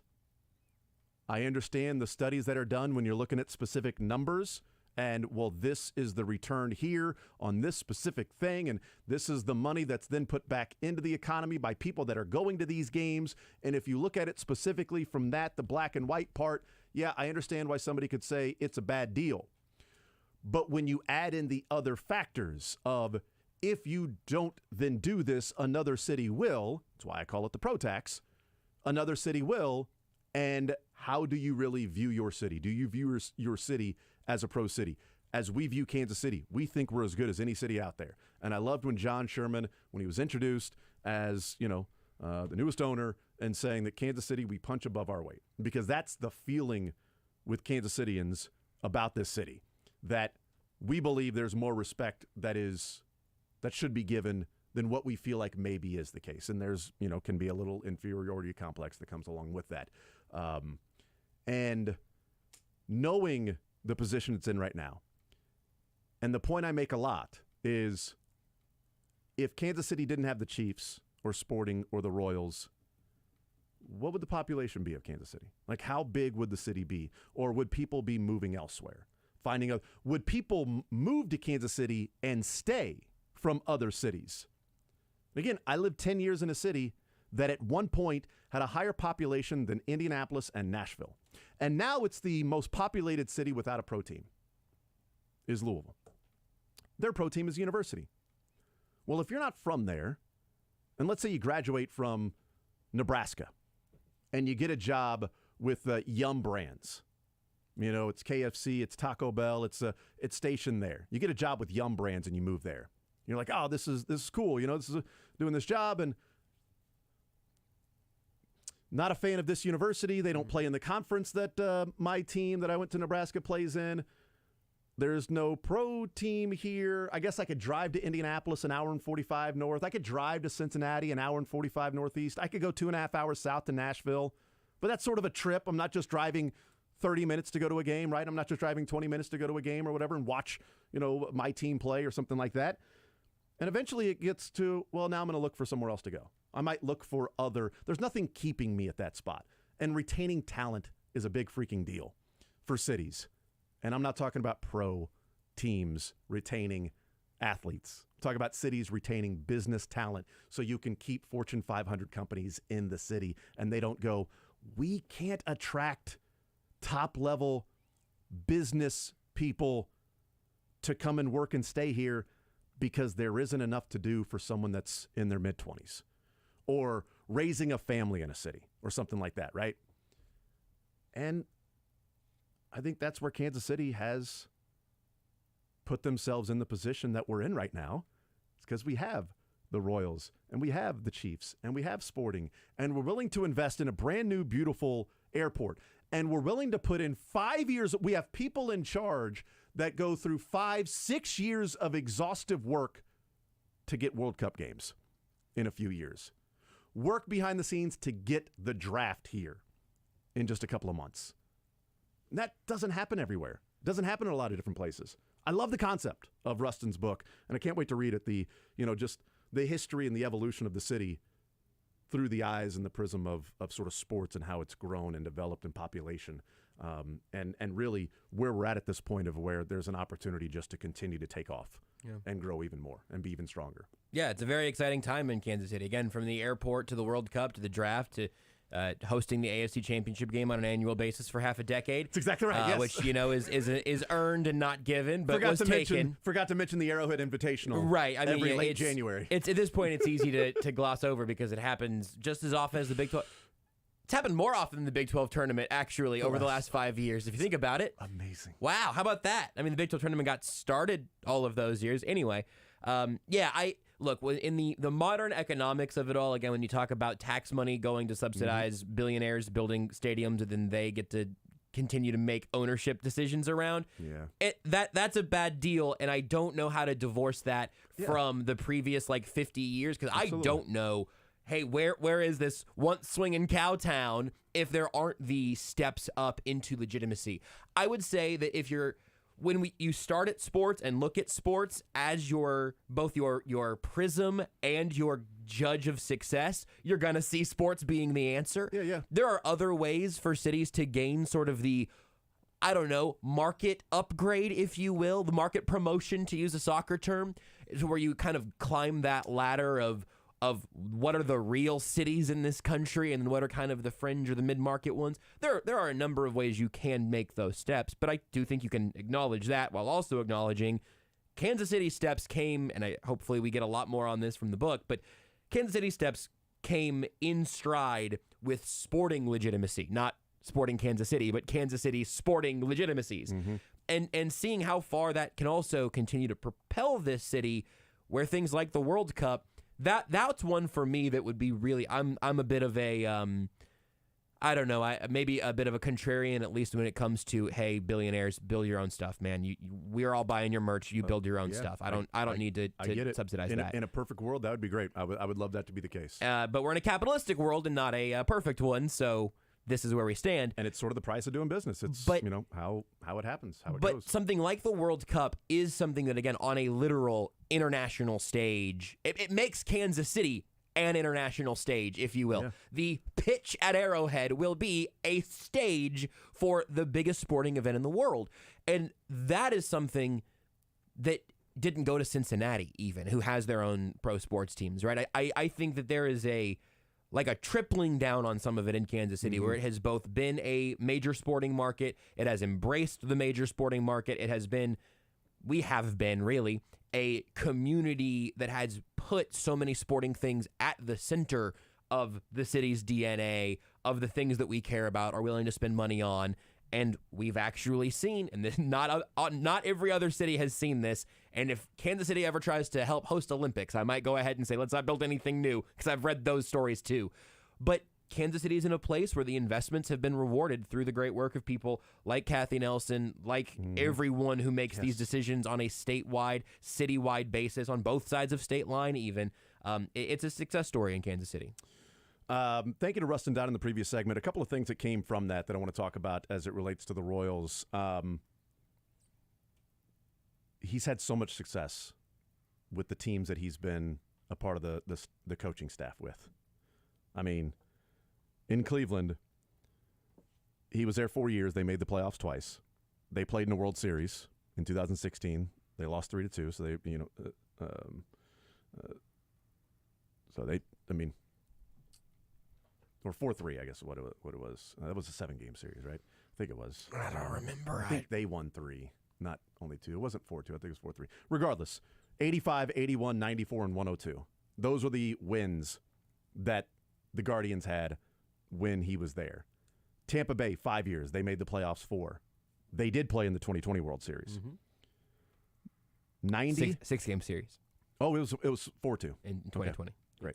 Well, that was with the Rays. Yeah. I was just adding to that one. Sorry. Because I did have an answer for you there. Great. Tampa, they won 90 in his 5 years. 90, 96, 40 games out of 60. 100, and then this last year they fell all the way back to 86, but still made the wild card. Still made the playoffs. 4 out of 5 years they were in the playoffs. And one of those 90-win seasons, they didn't make the playoffs because they didn't have the extra wild card and they were playing in the East. He's never managed on a team that has been below 500. 81 wins, the fewest wins he has had as a coach, not a manager, but a member of the coaching staff. Yeah. And I wonder if this team in April is 10 games under 500 and goes in a long losing streak, and you start to look up at the standings and you're seeing 4 teams ahead of you, and you're seeing that number next to your name with the GB that's double digits, at some point, what happens with Quatrero? Is he still the same sort of quiet demeanor, trust in the probabilities, this is how we're going to do things, and understand that I can't control every little part of it as he's grown and evolved of just simply, this is baseball. When I was playing, I could control things when I was at the plate, but now as a coach or a manager through the minor leagues, which he was, I'm putting these guys out there and they have to go and do it. And if it works, it works, but I got to believe that it's going to work. Well, if you're struggling and you're losing and decisions you're making are not working, and you went to this guy to the bullpen because the probability said this was the best thing, and then he gets shelled, and then the next night you go and say, well, this guy to the bullpen is the probability, and he gets shelled, and the platoon isn't working because this guy's now not hitting against lefties when that was all he was really going to do was hit against lefties. Well, in Tampa, everybody bought in. Cleveland, everybody was buying in because you were playing for the division. You had a chance to win the division. This team was talking about losing 100 games. This team was talking about not trusting the coaching staff, not trusting the front office, watching players go somewhere else and have more success, having a team-wide sort of disagreement and a fissure in the clubhouse over a vaccine and going to Toronto. Like, those were things that happened with a young team last year. No matter where you stand on that issue, that's a reality of what took place in that clubhouse. And now you're trying to get that group of guys to go, no, we can do it. We can do it, guys. I swear. Buy in. 10 games under 500. We can do it, guys. We can keep doing this. Or just, keep rowing. Keep chopping wood, right? You can't be as sort of emotional and emotions on your sleeve like Mike Matheny, because that can start to wear you down a little bit. And I don't know if that was the case. But if Quatrero is just quiet and sort of goes about his business and wants players to sort of show their personality, I think it's a nice change. We'll see if it works. And we'll see if any of that success sort of stays with him when he goes to a different organization. Because I do think culture, organization, not the overall organization, but just organization of your coaching staff and your players. And I think all those things matter in being able to build a successful club. And coming from the Guardians and the Rays and other members of your coaching staff from the Twins and elsewhere, I think it's a really good start for what the organization can be. But you also have to be able to identify talent and develop that talent. Because I do think that's a common misconception of conflating small market with no talent. And when we say the Rays, small market, well, they're just analytically winning 90 games. They're spreadsheeting their way to 94 wins, 96 wins. If you take the Royals and put them in Rays uniforms, that's a 90-win team.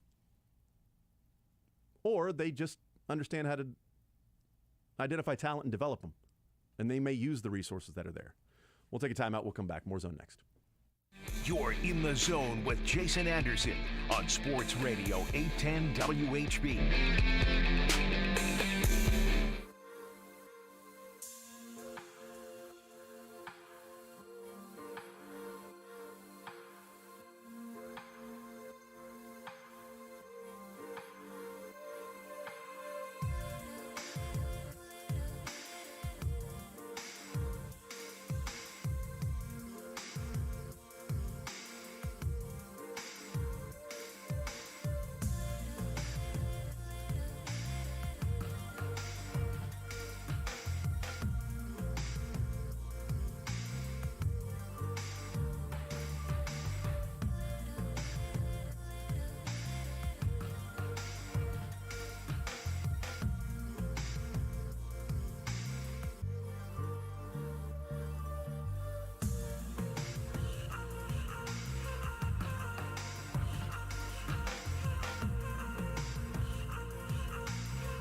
The Zone with Jason Anderson. Or can he actually go through Sorry. I'm getting choked up about this Patriots dynasty being over. Weekdays from 10 to 2 on Sports Radio 810 WHB. All right, we continue right here on Sports Radio 810 WHB. Jason Anderson with you, Josh Brisco and Beards. We talked some college basketball in the first hour with KU getting the win last night, 17. Big 12 championships with Bill Self. That's all. It's amazing to think that he's even been there 17 years. Has he been there 17 years? Something like 17 years? Whatever. You're into that whole being a successful basketball program type thing, you know. If that matters to you, I guess. It does. I don't even care. I don't even watch college. But is there basketball that's below the NBA level? Because not tonight. There's not Kevin Durant making his debut. If they win that game, I'm going to come in head to toe Suns gear tomorrow. If they lose, I'm taking the day off. Debuting tonight is Kevin Durant. Bears are going to beat Charlotte, right? I'm good on this one. Steps on the court, tears his ACL. Hey man, listen, I don't say terrible, horrendous things about Jason Tatum to your face. I'm not a big KD fan, and I wouldn't go that route. I mean, even if he wins this year, it's still not a real ring. Really, I'm just doing that would be a Chris Paul and Devin Booker ring. KD would just be along for the ride. Beards' favorite sports team is the Boston Celtics. His second favorite sports team is the Kansas City Chiefs. His third favorite sports team is me being sad. KU's fourth. Accurate? Yeah, it works. Pretty close. I like it. We'll talk with Trevor Sikkema of NFL Draft next. Hey, Kansas City, Stevens.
Now on Sports Radio 810 Sports Center. This Sports Center is brought to you by Greenlight Dispensary. Check out their monthly Underground event this Friday and Saturday from noon to 8 p.m. The Underground at Greenlight Independence is Missouri's first and largest medical marijuana farmers market.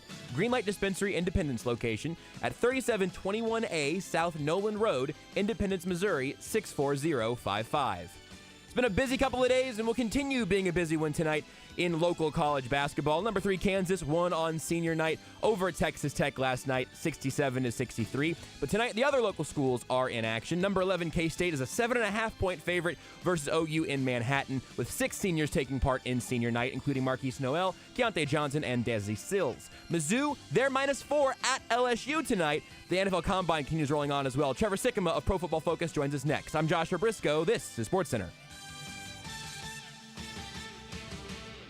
The Zone with Jason Anderson. They've been firm up front. Weekdays from 10 to 2 on Sports Radio 810 WHB.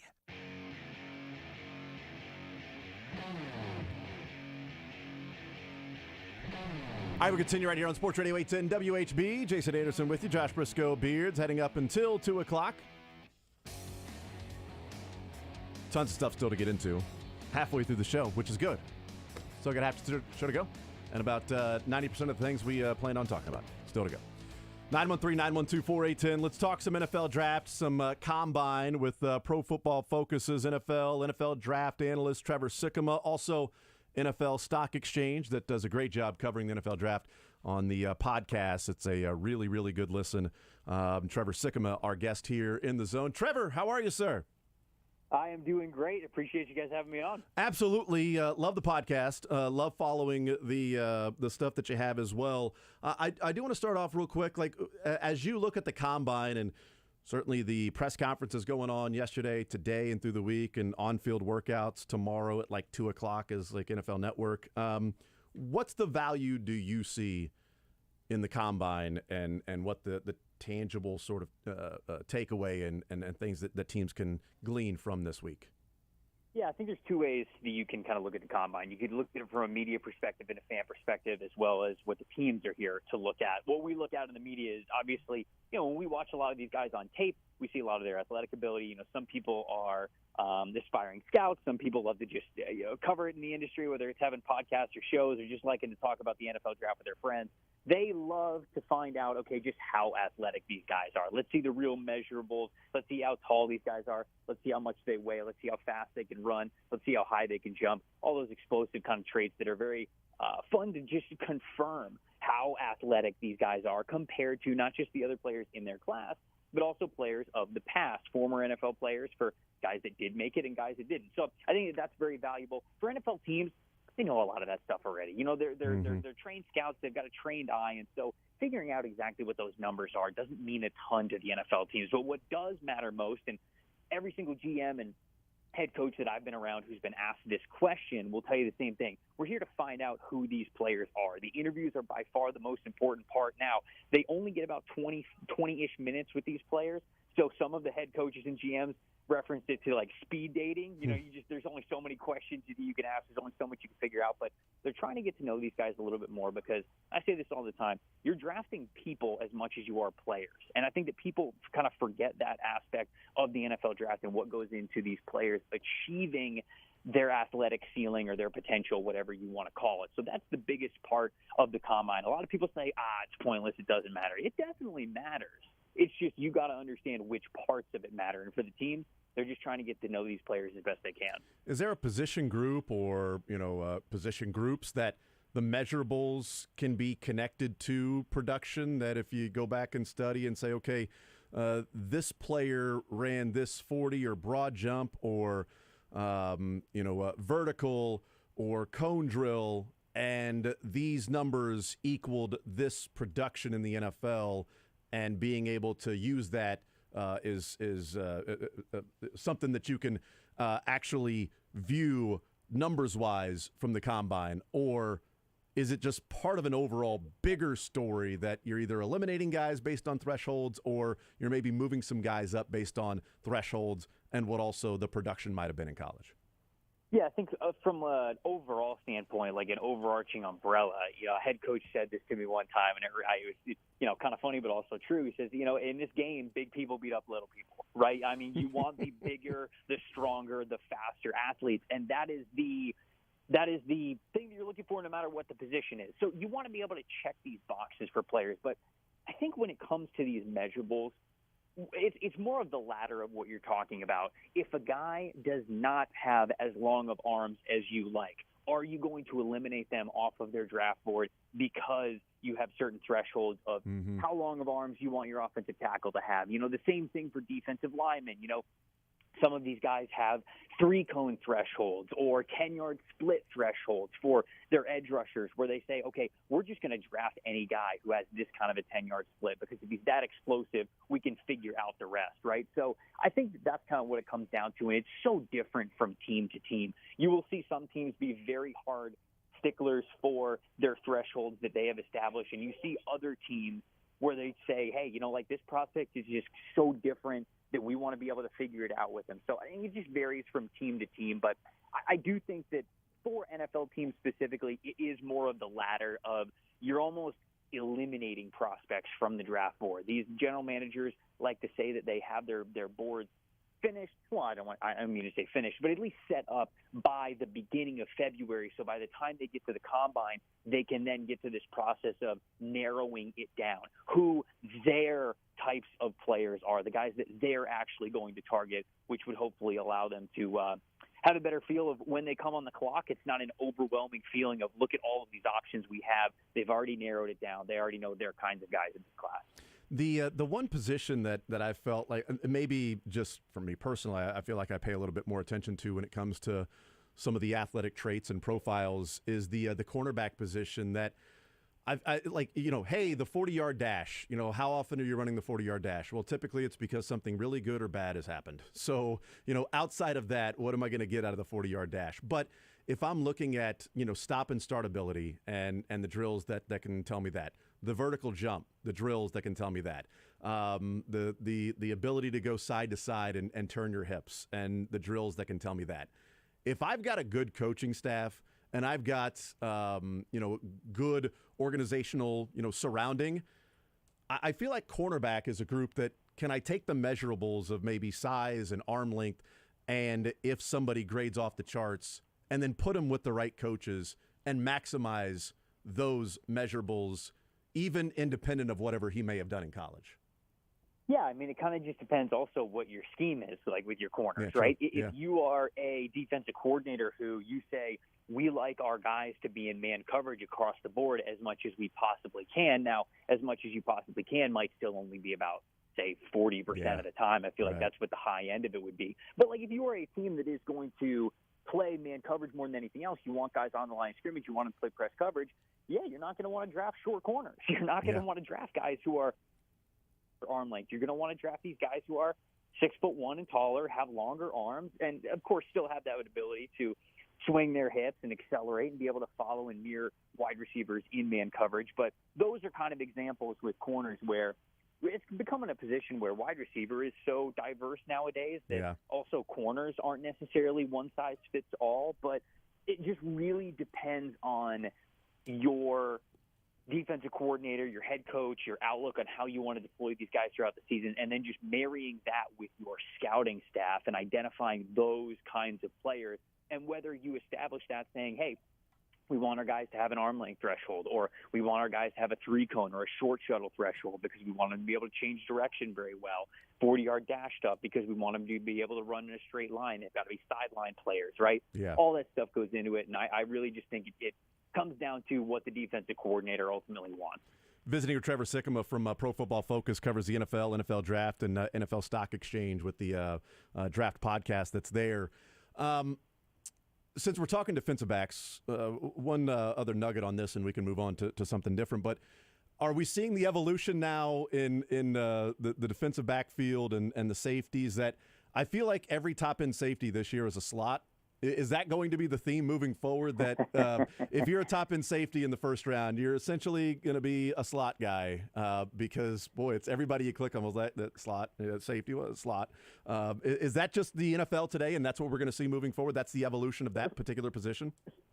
So I think we'll see a lot more of it, and I'll get to why offensively in a second. But I also think that we're hearing more of it, like, right, Antonio Johnson from Texas A&M, Brian Branch from Alabama. Like, these guys are slot studs, and these are the players that in the safety group are probably going to be picked first. But I think that's also because there's not really a great single high free safety in this class, a true center fielder, if you will, a guy who can play as a deep middle of the field defender who can get sideline to sideline, have that athleticism, you know, like an Ed Reed type, if you will, right? Some of the best in the NFL that do that. And it's really difficult to find good single high free safeties. And so they just don't come around every year. But when they do, those guys are going to get prioritized as well. Now, going back to the players who are really great in the slot, some of the guys that I already named and some others throughout the class, I think that's a byproduct of just what offenses have been doing and how they've been evolving over the last, I'll say, 5 or 6 years, right? Because a slot player used to be, you know, like it just, I'll throw out the name that everybody thinks about when they think of the slot, Wes Welker, right? Or Julian Edelman or somebody like that, where it's a slot, like a smaller, shiftier, quicker hit kind of a player who can get open right away with that shiftiness. That's not how the NFL works anymore. You've got, you know, Mike Evans, Julio Jones, DeAndre Hopkins. Like, you've got these wide receiver ones playing in the slot now. And so are you going to ask a corner who's only ever made a living playing on the outside to shift inside then? That's not always something they're comfortable with. And so instead, you have to get these versatile defenders to be able to cover the big players, the smaller players, the shifty players, the speedy players. You know, you throw tight ends in there as well. Darren Waller's, Travis Kelce's, Rob Gronkowski's, all of these guys would line up in the slot too. And it's such a difficult ask that defenses are now often putting some of their best athletes, sometimes their best athlete, at that spot to be able to defend the variety of body types that they're going to see in the slot. So I think that it's going to be different every year. It's not always going to be like the year that we're seeing now, but there's no doubt about it that these premier slot defenders, we're going to see a lot more of them just because the game has evolved at that point. Trevor Sikkema is our guest. I want to see Josh's face turn green, and you know, I don't want to see his lunch of what he already ate, but I say that because I'm asking you. You don't have to do this, Jason. You could just not ask about it. I mean, Bijan Robinson in the first round. All right. Josh and I actually agree with the whole, you know, value of a running back in the first round. We agree that they shouldn't do that and that Jason's a jerk. We agree on a lot of things. that is correct. But it's something that will be on Josh's headstone one day. Maybe this year. Who's to say? That's true. I think if the Chiefs take Bijan Robinson at number 31, his head might explode. But that being the sort of pretense with this, Bijan seems different. Hey, I'm going to let you guys talk about this. I need to dip, though, real quick. I have a fashion show in New York. I will be right back. Oh, you mean the first-round draft pick the Royals took that skipped the parade to be at a fashion show this couple of weeks? Anyway, Trevor, there's the backstory of what goes on around here. Is Bijan not even is, but how different is Bijan Robinson that the value may be different than what we talk about in years past of a running back in the first round? Yeah, you got to look at what he brings to the table, right? Because certainly as a employee of PFF who doesn't want to get fired, I can't give too big of praise to running backs in the draft. But no, you look at what Bijan Robinson is able to bring to the table, and he brings so much more than traditional running backs do, right? And I think the reason why people look at running backs and say, okay, these aren't players that you should make a living taking in the first round, and the first and foremost is because of health, right? The longevity of running backs because of the punishment that they take. Having the ball in their hands, taking tackles so often just leads to these players getting hurt. And, of course, the best ability is often availability. And when you continue to do that with running backs, it's really hard to justify that with premium picks. So being out there, if you are just kind of that kind of pure running back player, and just even by the nature of the position, you have to be okay with that. But the other part of it is there's a lot of really great runners of the football, right? For as long as football has been around, it's been a ground and pound kind of a game. And so for years and years and years and years and years, it is just built in through peewee football, through high school football, often through college football, although things are changing a little bit different now. But your best player was often your running back because that's just the way that the game was built. The game is different now. The game is more spread out. There are more wide receivers on the field. You're passing the ball more than you ever have. And so if a running back is truly going to have anything near first-round justified value for you, you have to be able to affect the passing game. The thing is, Bijan Robinson does. There are times when not only is he a receiver out of the backfield, but Texas will line him up in the slot. And now at that point, we're talking about a Christian McCaffrey type of a player, right? Now, some people will still say, hey, you can't take that player in the first round. It's not worth it. But others will tell you because of the way that he is able to affect the game on offense and the chess piece that he can be, like what McCaffrey we've seen he has been for the San Francisco 49ers, that is worth it. And when you look at this class specifically, if you were to poll a lot of people who have studied this class, say, how many blue chip players are in this class? I think they'd probably tell you 3. I think Jalen Carter is one of them. I think Will Anderson is the other. I think that Bijan Robinson is the third. How much does that matter within the class that those are the only 3 guys and that he is the only offensive blue chip prospect? And I think that that'll matter to some other teams. And at the end of the day, I certainly do believe that Bijan is going to be a first-round pick this year. Yeah, when you have 1,000 yards after contact this year. Oh, my goodness. It's kind of a different player. He had one of the highest PFF rushing grades like we've ever graded, and it was stupid. Our grading scale goes up to 99.9, and I think for the season he almost had a 96, 97 overall grade for the season, entire season. Think about every snap you have to take for an entire season, and that is mind-blowingly effective and difference-making ability that he was able to play with. Last thing on Bijan Robinson that I will say, I was just at Will Anderson's podium about an hour ago here in Indianapolis, and they asked him the typical question that you ask of a lot of guys, hey, who is the toughest guy that you face? And often when you go up against, or when you ask this pass rushers, they talk about offensive linemen they went up against, right? That's the natural place that their mind goes. Will Anderson sat there and he thought about it for a second. He goes, Bijan Robinson from Texas. He was the toughest player that we went up against because of everything that we had to do, how hard we had to focus just to bring him down and to contain him. So to me, that means a lot. Sounds like the Chiefs should trade up to get him, right, Josh? That's what I'm hearing. Look, he's incredible. Everything Trevor has said is great, and I can't wait for some other team to have him, to circle their offense around. Josh is pumped to watch him be drafted by somebody else and walk out there at Union Station coming up in late April here in Kansas City and hold the hat and the jersey of a different team. Some NFC team would be great. I'd love to watch him. Totally agree with that. Trevor Sikkema is our guest. I had mentioned early in the show, Trevor, that Felix and Udike Uzama was at the podium today, and you had tweeted about him. I have seen him mocked a couple of times to the Chiefs, and I would not be mad if he ends up as a Chief. You had tweeted a couple of things about him, and even his answer in talking about his pass rush. What do you see in the local K-State Wildcat and what potentially a first-round defensive end? I like him. I really do. I mean, he's got the body type of a guy who's a traditional 4-3 defensive end. He play with his hand in the dirt. I feel like he could be a 3-down defensive lineman. I just think he's all around a really good player, and I felt like that from tape study. And then I got to sit there and listen to him at the podium, and he was just very aware, I think is the best way to say it. He was so detailed in his answer. I think that people nowadays at the podium, a lot of media members like to come up and they like to ask these guys about, X's and O's and technique because you love learning about these things. And those sound bites are often the ones that people love to retweet and share. So a lot of times these guys will get asked about, what's your favorite pass rush move? How have you improved as a pass rusher? And Felix Uzama, he didn't give like these cookie cutter answers just to get out of the question. Like he was very detailed about how he likes to set guys up. He talked about, at the beginning of every game, what I often like to do is I like to use my long arm move first because I like to see, what is their balance like right off the bat? Are they a very balanced player? Can I attack you one way or the other? Am I able to get you to fall over? How is your core strength? And then with the long arm, you also figure out how strong are these players? What's their anchor ability? Am I going to be able to push them around easily, or am I going to have to bring my entire body into it? And he said from there,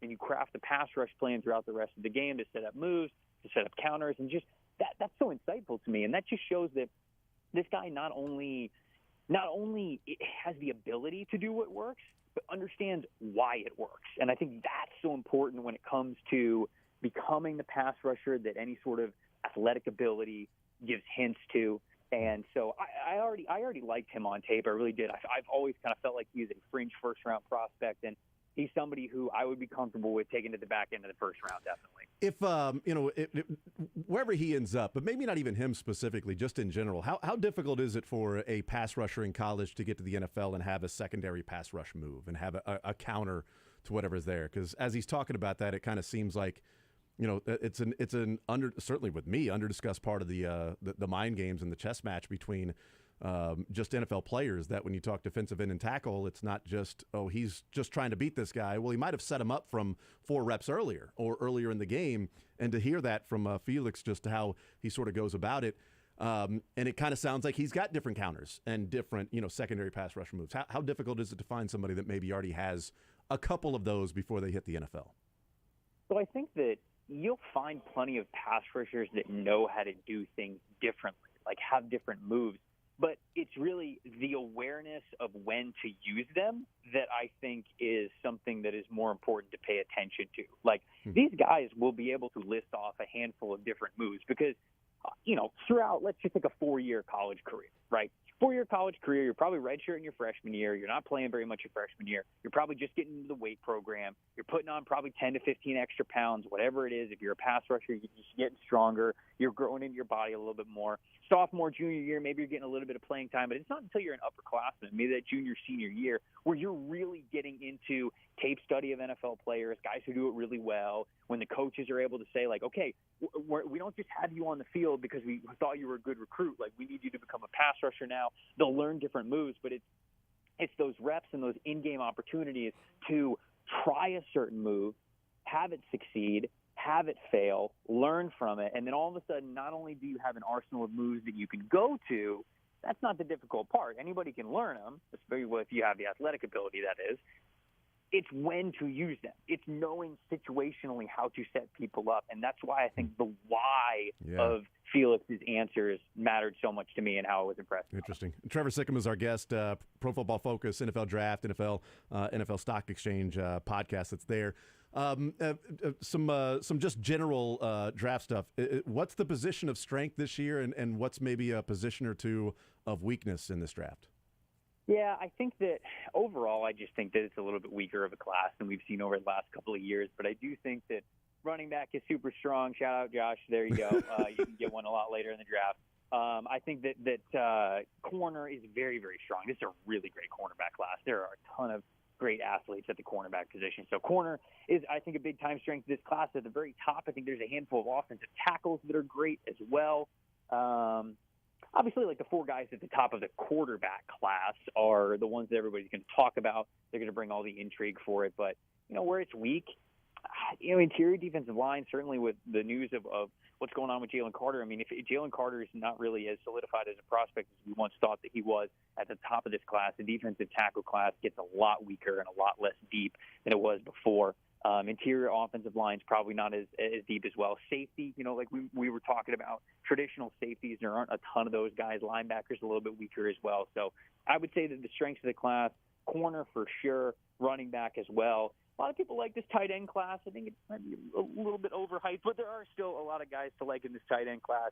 And then the tops of the quarterback and offensive tackle class, I think, are where the strengths lie. I think the Chiefs will be looking, or many people think they'll be looking receiver, maybe in the offseason, free agency trade or in the draft. What's that class look like this year? Is it strong? Is it deep? Is it top end? Is there, lacking a true star?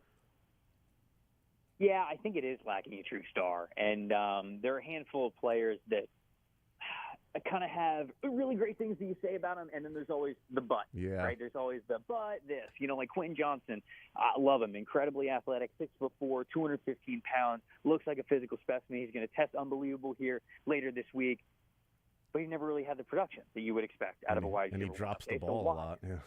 And he has struggled with some drops, right? Yeah. Jordan Addison, you look at him. Okay, Biletnikoff winner, fantastic route runner. He's been so productive over the last couple of years, but he's only about 6 feet tall, 180 pounds. He's very skinny. He's very smaller as a wide receiver. Jackson Smith and Jigba, unbelievably productive in his sophomore season with Ohio State, and that was in a group that included Garrett Wilson and Chris Olave. He still led that team in receiving and is so fantastic in the slot, but how athletic really is he? You know, I know he's a super savvy and smart route runner, which will always be productive in the NFL, but is he the athlete that you kind of prioritize in the first round? A guy like Josh Downs, kind of the same thing from UNC. So, you know, there's all of these receivers that will bring value to the NFL teams that draft them. There's just a lot more of the but with these guys than there are the let's get excited about him, let's draft him, and not look back. When it comes to wide receivers, I am a much bigger fan of sort of route running polish, that type, rather than just like he's 6'4" and 220 and, you know, he can kind of pluck the ball out of the air, which I do think matters. But if I'm looking at translatable skills, I invest a lot in, okay, how good of a route runner is he? The polish is understanding the wide receiver game, understanding the angles, understanding spacing that's there. Do I put too much of an emphasis on that and not enough on like measurables and like catch radius? And certainly those things need to be there because you can't just be a slow route runner that, you know, drops the ball. But, you know, it's one of the things that I look at first and foremost if I'm thinking, okay, Chiefs drafting somebody. Is he a good route runner, or is he just sort of a project guy that the Chiefs are going to try to figure out how to use him? Yeah, no, I think that there's certainly an art to the position. You know, you've got to be athlete enough to survive in this league. There's no doubt about it. You can't get swallowed up by these corners and these linebackers, and you've got to be able to separate. That's such a major part of it. But, you know, there's no doubt that separation doesn't only come from athleticism. It also comes from savviness and being able to run the route the way that you need to. And it's when you can put those two things together that you get a wide receiver one at the next level. So, again, I'm not saying that these guys, you know, don't have that potential. It's just that it's a little bit more of a projection than it has been in years past.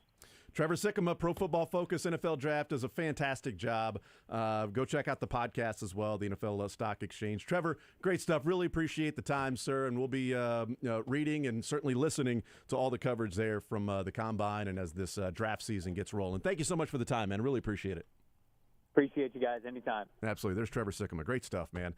Really love the podcast that he has, the NFL Stock Exchange, and he's got one that they released, I think, maybe yesterday or today that I haven't got a chance to listen to. That's kind of a primer for the Combine and different players and maybe some of the value that you get from the Combine coming up this week. So we shall see. But a little weaker of a draft overall. Cornerback is very strong, so that means you should definitely trade L'Jarius Sneed because you can go and find any cornerback anywhere. The top of the offensive tackle looks pretty good. Weak in the interior defensive line, weak at linebacker. Quarterback, top of that's pretty good. Wide receiver is just sort of, some guys, but, you know, there's going to be a pro and a con, probably a big pro and a big con for each wide receiver. This guy does this, but here's an issue you got to deal with. So really quickly, I have a question for Josh. Yeah. Oh, boy. So you found in the last break, and you guys were kind of playing that, like the build your own Chiefs offense $15 thing. Yeah, absolutely. Yeah. My question for you is, how long until Bijan Robinson is the $5 Chief on that wide receiver? That you would on that running back that list? you're building your team with. I mean, come on. Yeah, about a month and a couple of weeks, probably. Seems like. Yeah. 2 months. Seems like a really excellent player. You know, I think that you should have a nice career. With the 31st pick in the 2023 NFL Draft, your world champion Kansas City Chiefs select Bijan Robinson, running back, Texas. Let's go to Josh Brisco and his reaction. Want to see more of The Zone? Watch the show live on the Sports Radio 810 WHB Facebook, Twitter, YouTube, and Twitch.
The Zone with Jason Anderson. You know what you do after you run the ball on 1st and 10 and you get 0 yards?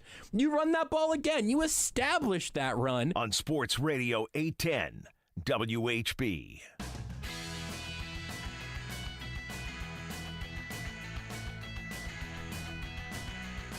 Thank you to Trevor Sikkema. NFL Draft, Pro Football Focus, Combine, on-field workouts. If you're wanting to watch those on the television, NFL Network's coverage starts tomorrow at 2 o'clock with the on-field workouts. But press conferences going on today. And one of the things that I saw from Trevor Sikkema earlier today was his commenting on what he heard from Felix Udike-Uzomah. You heard? I'll ask you to make sure, but I've got a pretty good idea. Okay. Did you just hear Trevor just tell you, yeah, you know, he really stands out as a Steve Spagnuolo defensive end and can do a lot of things that Steve Spagnuolo personally would really enjoy, and really was just impressed by kind of all of the things that he did that might directly appeal to Steve Spagnuolo. That's how it was being translated through my headphones. And I've got him going late first round, early second. Yep. Okay. Yep. Feel like that might be a player to keep an eye on. And I think that's why there's been a few mock drafts that have Udike-Uzomah, you know, with the cheat. He's going to be different than Karlaftis in that Karlaftis was viewed as more of an all-around. He can set the edge. He can. Yeah. And Udike-Uzomah ain't setting the edge. All right. He can. Let me say, he can improve on that. Mm-hmm. He can get better on that. So I don't want to say he's not D Ford. Right. Right. I think. Tell me if I'm wrong, because I'm still catching up. Even the local guys, I've still got to put back into the context of the NFL draft, and the NFL draft is a spaceship that we're all trying to hold on to. But it feels like to me he wouldn't necessarily be a liability setting the edge, at least to keep the metaphor from yesterday. You must be this tall to ride as a Steve Spagnuolo defensive end. Right. I think Udike-Uzomah should be able to meet that barometer. Almost to like last year, Karlaftis was, look, he's going to set the edge. We know he can do that. He's strong. He's stout. He did that in college. He's got some ability to rush the passer. He was productive there. He can certainly improve on that. Athleticism. And Udike-Uzomah, athleticism, I mean, he's incredibly bendy. He's also a little bigger than Mike Dana. Right. Like George Karlaftis was stiffer, right? Was a guy that wasn't going to have much of that, athleticism, that bend, that torque on the body, whereas Udike-Uzomah does have that. And he's mainly going to be he's an outside defensive end. He's going to be an edge rusher. I'm not going to slide him inside in any, maybe in obvious pass rushing or something like that. But he's going to be out there, and I'm not going to rely on NASCAR package stuff. Yeah, right. And I'm not going to rely on him to say, well, I know for a fact he's going to set the edge. He can improve on that, and maybe by the end of the season, it's like, wow, this guy's an all-around player. This guy's getting after the quarterback and things like that. We'll see if that's the route they go, or do they go wide receiver? Do they go defensive back again? Like, who knows? I mean, they can go to running back. I'm joking. It's not going to happen. Offensive tackle, depending on, Trevor Sikkema said offensive tackle is really good at the top. Mm-hmm. Does that mean that after the first couple three are gone, is there a gap between those guys and then wait till third round or something like that? And you can kind of get second rounders to fifth rounders are kind of all the same, and beauty is the eye in the beholder. You're looking for the value pockets. Yeah, you got those. You tier these things up, and the first tier to the second tier might be a little bit of a gap. Right. That's there, and we've seen some positions like that in years past, just depending on what it is. But I have a couple of things that I really believe in when it comes to the draft season, and that is, I do think the combine is important in measurables for defensive backs, for cornerbacks, and it's one of the reasons why, we did the draft show after the 20 draft, and that was L'Jarius Sneed in the fourth round, and I was pretty excited about L'Jarius Sneed in the fourth round because he measured off the charts athleticism at the combine. He was a freak. He was an athletic freak, and I'm like, I think that's more translatable than other things. Mm-hmm. Like, obviously, you can't have somebody that's me out there playing cornerback. Dave Merritt might make you an okay corner. He could. But I think if you're just saying, well, what did he do in college? Because it was like, well, Sneed, he played safety, he played cornerback. Like, where was the production there? If this guy was that athletic, why wasn't he, doing some more things there? And it's like, to me, if I'm looking at something that I say, okay, this is his athletic profile, how does that then transition to the field? Like guard, I'm not really caring about the 40-yard dash or the three-cone drill or things like that, or a vertical jump with a guard. But if I'm wanting somebody that's going to have to stop and start and turn their hips and then sprint and then jump and then reach and do all and come up and try to tackle, cornerback is incredibly difficult to play in the NFL. I need somebody who is a athletic freak out there. And when somebody grades off the charts, and I think I can put him into this system with the coaches and try to get the best out of him, I'll take my chances with the guy who's, measuring at the top of the athleticism, even if he's viewed as like a 4th or 5th round cornerback because he's a man without a country. He doesn't have a position. Well, and I think that's what ends up going back to your coaching staff, how much you trust those guys to develop, and specifically at corner, the Chiefs have shown you should have some faith in their ability to do that. But I also thought, and you kind of offhandedly mentioned L'Jarius Sneed and some of the ideas of, hey, if they're not trading Chris Jones, what about trading L'Jarius Sneed? We just want to trade people around here. And I thought with what Sikkema was kind of laying out in terms of in that conversation of slot corners and the best athletes, and do you have your outside corner shift to the slot whenever these bigger number 1 receivers play in the slot? These are questions that a lot of teams have asked.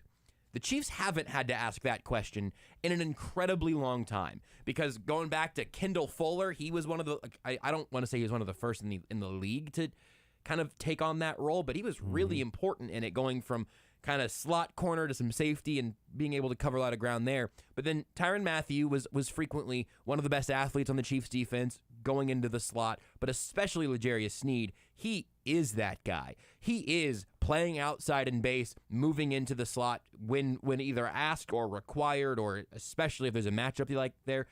He can move into the slot and then be both a force when he's run at as a blitzer, and then obviously covering these new types of slot receivers who do not fit the Wes Welker mold and are more of the DeAndre Hopkins types. Everybody can play in the slot now. I mean, that is a total shift in. Travis Kelce is the best slot receiver in football, right? Good luck figuring out how you're going to cover him. If you have L'Jarius Sneed, your odds are a lot better. Kelce's still largely unguardable, but you're better than most. So I think that reemphasizes a place where L'Jarius Sneed has more value than, frankly, Charvarius Ward. I like Charvarius Ward a lot. He got paid in San Francisco, and I think his value is reasonably marketed there. But Sneed's versatility and his ability to just say, no matter where your number 1 receiver is, and this could be something we see more of next year, I'm going to go with him. Or at least right now we know Sneed has the ability to go with him. And I'm not willing to say that Trent McDuffie, although he's the guy who would do it, I'm not willing to say that Trent McDuffie should immediately have to play the slot and bounce in and out about the outside and inside. I don't want to see Jalen Watson and Joshua Williams have to do that, because I'd like for them to get comfortable where they are. So, and it's a different skill set. So I think that there are a lot more differences between L'Jarius Sneed and Charvarius Ward than I think the simplest forms of those conversations would be. And I think Trevor kind of laid out exactly why that is. Yeah. And so, I mentioned it just offhand comment about trading L'Jarius Sneed, because that's, once they traded Tyreek Hill, it feels like now every conversation is going to be about, hey, here's a star.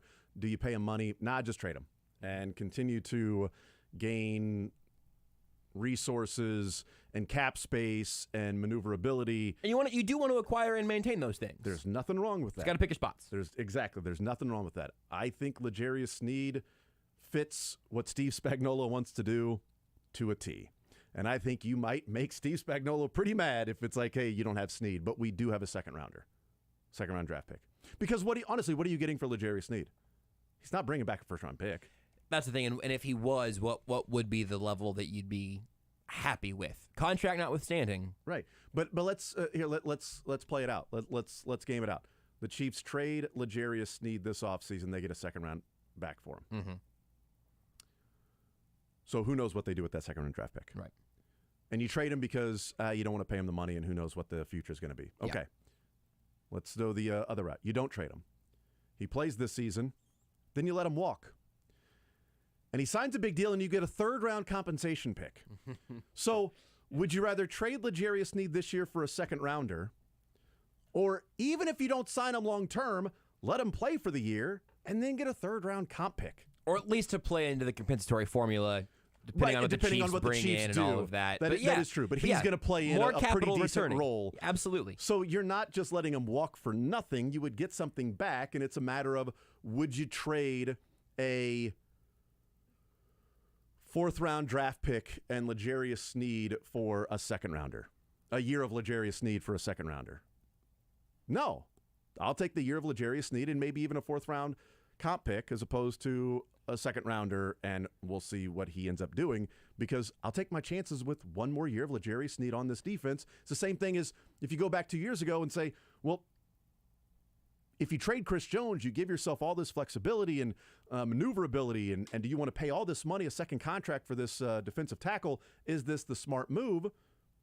Well, we know what they did, but had they done not kick the can, but create space for being in a healthier offseason resource position a couple of years down the road, I don't think they would have 2 Super Bowls. I think they'd still have 1. Now, you can say, well, what would they got back with a first-rounder, and maybe that helps them here, maybe helps them there. Maybe, but they would have had to get that right. And I think Brett Veach is pretty damn good at getting some of those things right. But you know what you have in Chris Jones. And so I don't know what the Chiefs would look like, but I know they've got 2 Super Bowls, and part of that is signing Chris Jones to that contract. And if you say, well, you move on from Chris Jones because in a couple of years you're really getting, cap flexibility, do you have another Super Bowl when you're looking at 2025 when you've got more cap flexibility as opposed to paying Chris Jones $30 million against the cap, 30, 31, 32? Or you've got that freedom and you haven't been back to the Super Bowl since you were in Phoenix? I don't know what will happen in 2025, but I do know one other major difference between L'Jarius Sneed and Chris Jones, Tyreek Hill, Orlando Brown now even.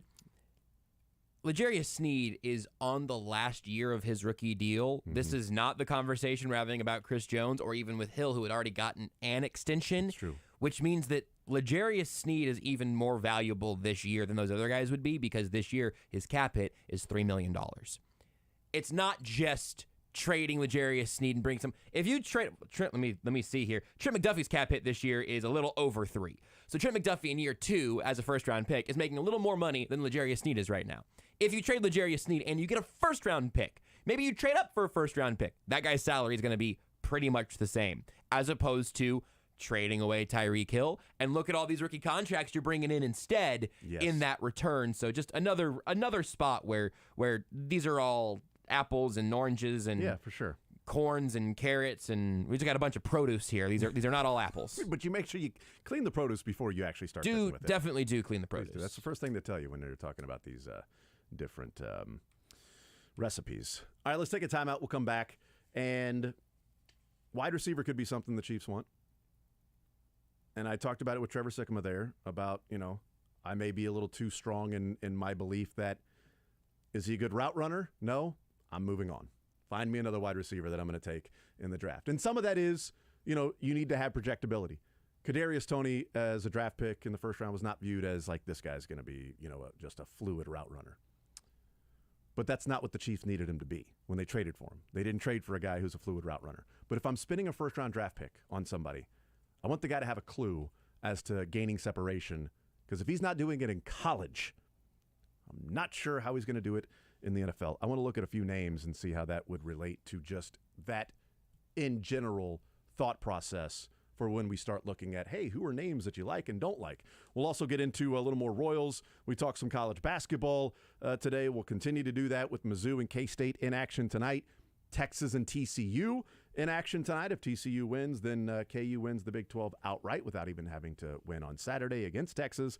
And some big games for K-State and Mizzou in needing to take care of business. A taking care of business night for K-State and Mizzou. We'll take a timeout. We'll take care of a little more business as well. More Zone next.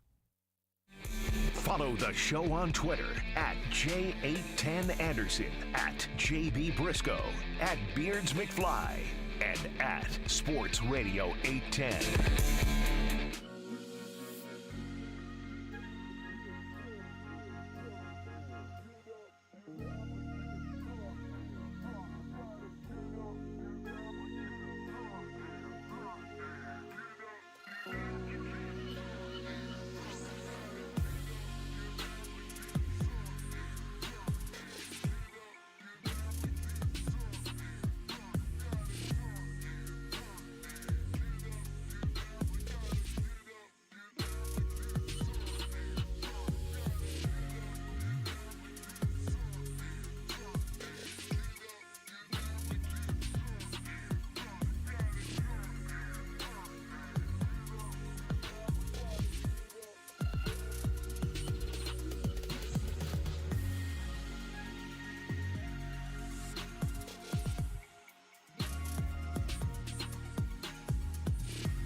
The Zone with Jason Anderson. 913-912-4810. Not going to read that text because you're a jerk. Weekdays from 10 to 2 on Sports Radio 810 WHB.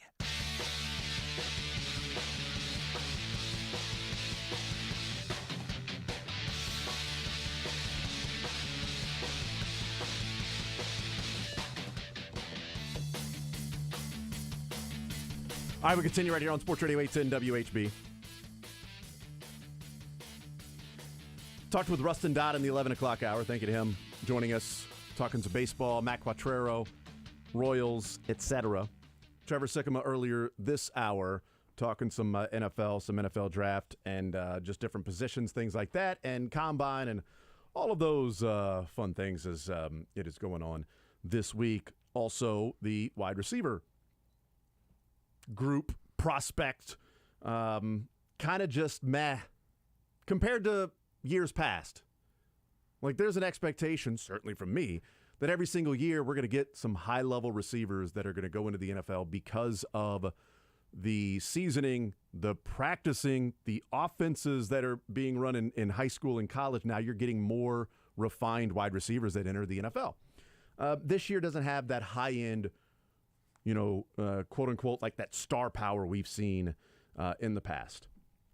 And maybe it will. Maybe it'll prove that'll be wrong, that it'll prove that actually the high-end star power was there all along, and we just missed it, that Quentin Johnson just is this dominant receiver and is how did you guys not see what Quentin Johnson was going to be, or at least project him to be that when we've seen some of the others with like Jamar Chase and guys like that. But I talked with Trevor Sikkema, and I am a big believer in route running and finding separation, sort of polish from that standpoint, as opposed to like, well, this guy's got a huge catch radius and he's long and he's got all these, he's got the size, and, he does have issues with drops and he needs to improve his route running.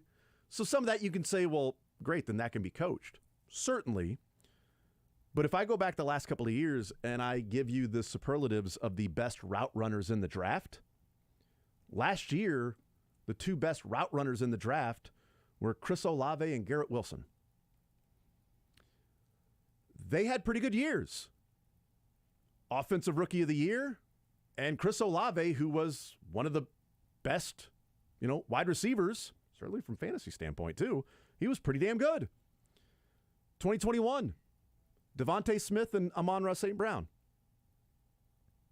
What was St. Brown, a fourth rounder? And he was viewed as one of, if not the best route runners in the draft. Devontae Smith was there. He was a fourth rounder. That's crazy. And I liked him. I wanted the Chiefs to take St. Brown in the draft. I didn't know that he would end up being this, but I just thought the guy's polished. He runs routes. He gains separation. He's done it at a high level in college. He's not going up against inferior athletes to what he's going to be when he gets to the NFL, and everybody's going to be on that same level. Like, he just understands the position, and he doesn't drop the ball. So route running and ability to catch, to me, have some pretty good translatable traits in the NFL. It's one of the reasons why I like Jahan Dotson. The guy was a really, really good route runner. You can look at Olave and Wilson and things like that. We'll get into things and like just different players that may be that this year, and we'll talk about those, and I'll probably fall in love with one or two. If Zay Flowers was bigger, I'd probably have already fallen in love with him. But when you've got a guy that's 5'10", 170, not sure that the Chiefs would be in the business or in the market of taking another Sky Moore. Right, and I mean, so I think... But someone who is maybe the best route runner, who is just ridiculous in and out of breaks and gaining separation and spatial awareness and things like that. Zay Flowers is pretty darn good, but 5'10", 170. Yeah, sure and it's why the route running as like your go-to measuring stick. For me, I don't think that can be at the top of my list. If you're a useless route runner, you're probably not going to have a spot in Kansas City. But I do think there is something where you can say, hey, I'm seeing that you were a sloppy route runner in college, but I think we'll figure that out here. Versus like, oh, this just isn't working for you. You mentioned creating separation. Yeah. That's something you can do with your route running, with your breaks, with your high-end speed. Yep. I think if you give me the full umbrella of create separation, you can do that with your body. Jamar Chase, weirdly enough, is an incredible separation creator while not being the biggest guy in the world or the fastest guy in the world. You just can't bring him down. And a guy who was raw with route running when he came out of college, too. So it wasn't like, this guy's the best. I think I didn't hear what Beard said. He said pushing off helps. That's a pretty good joke. Sorry, I was going to steamroll right past that. Yeah. I thought that's the joke you were going for. No, he's just excellent. Like you can create separation. Juju does it with his body. That's true. There are different, but he's also an excellent route runner. Yeah. Lots of ways to make this lemonade. I just hope the Chiefs get a good handful of lemons. When you talk about stopping and starting and gaining separation and speed, that would be Jordan Addison this year. Another name to keep an eye on in wide receivers. That guy has that special trait.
The Zone with Jason Anderson. That whole bit was stupid. Beards, remark that so we can hear how stupid that was again tomorrow. Weekdays from 10 to 2 on Sports Radio 810 WHB.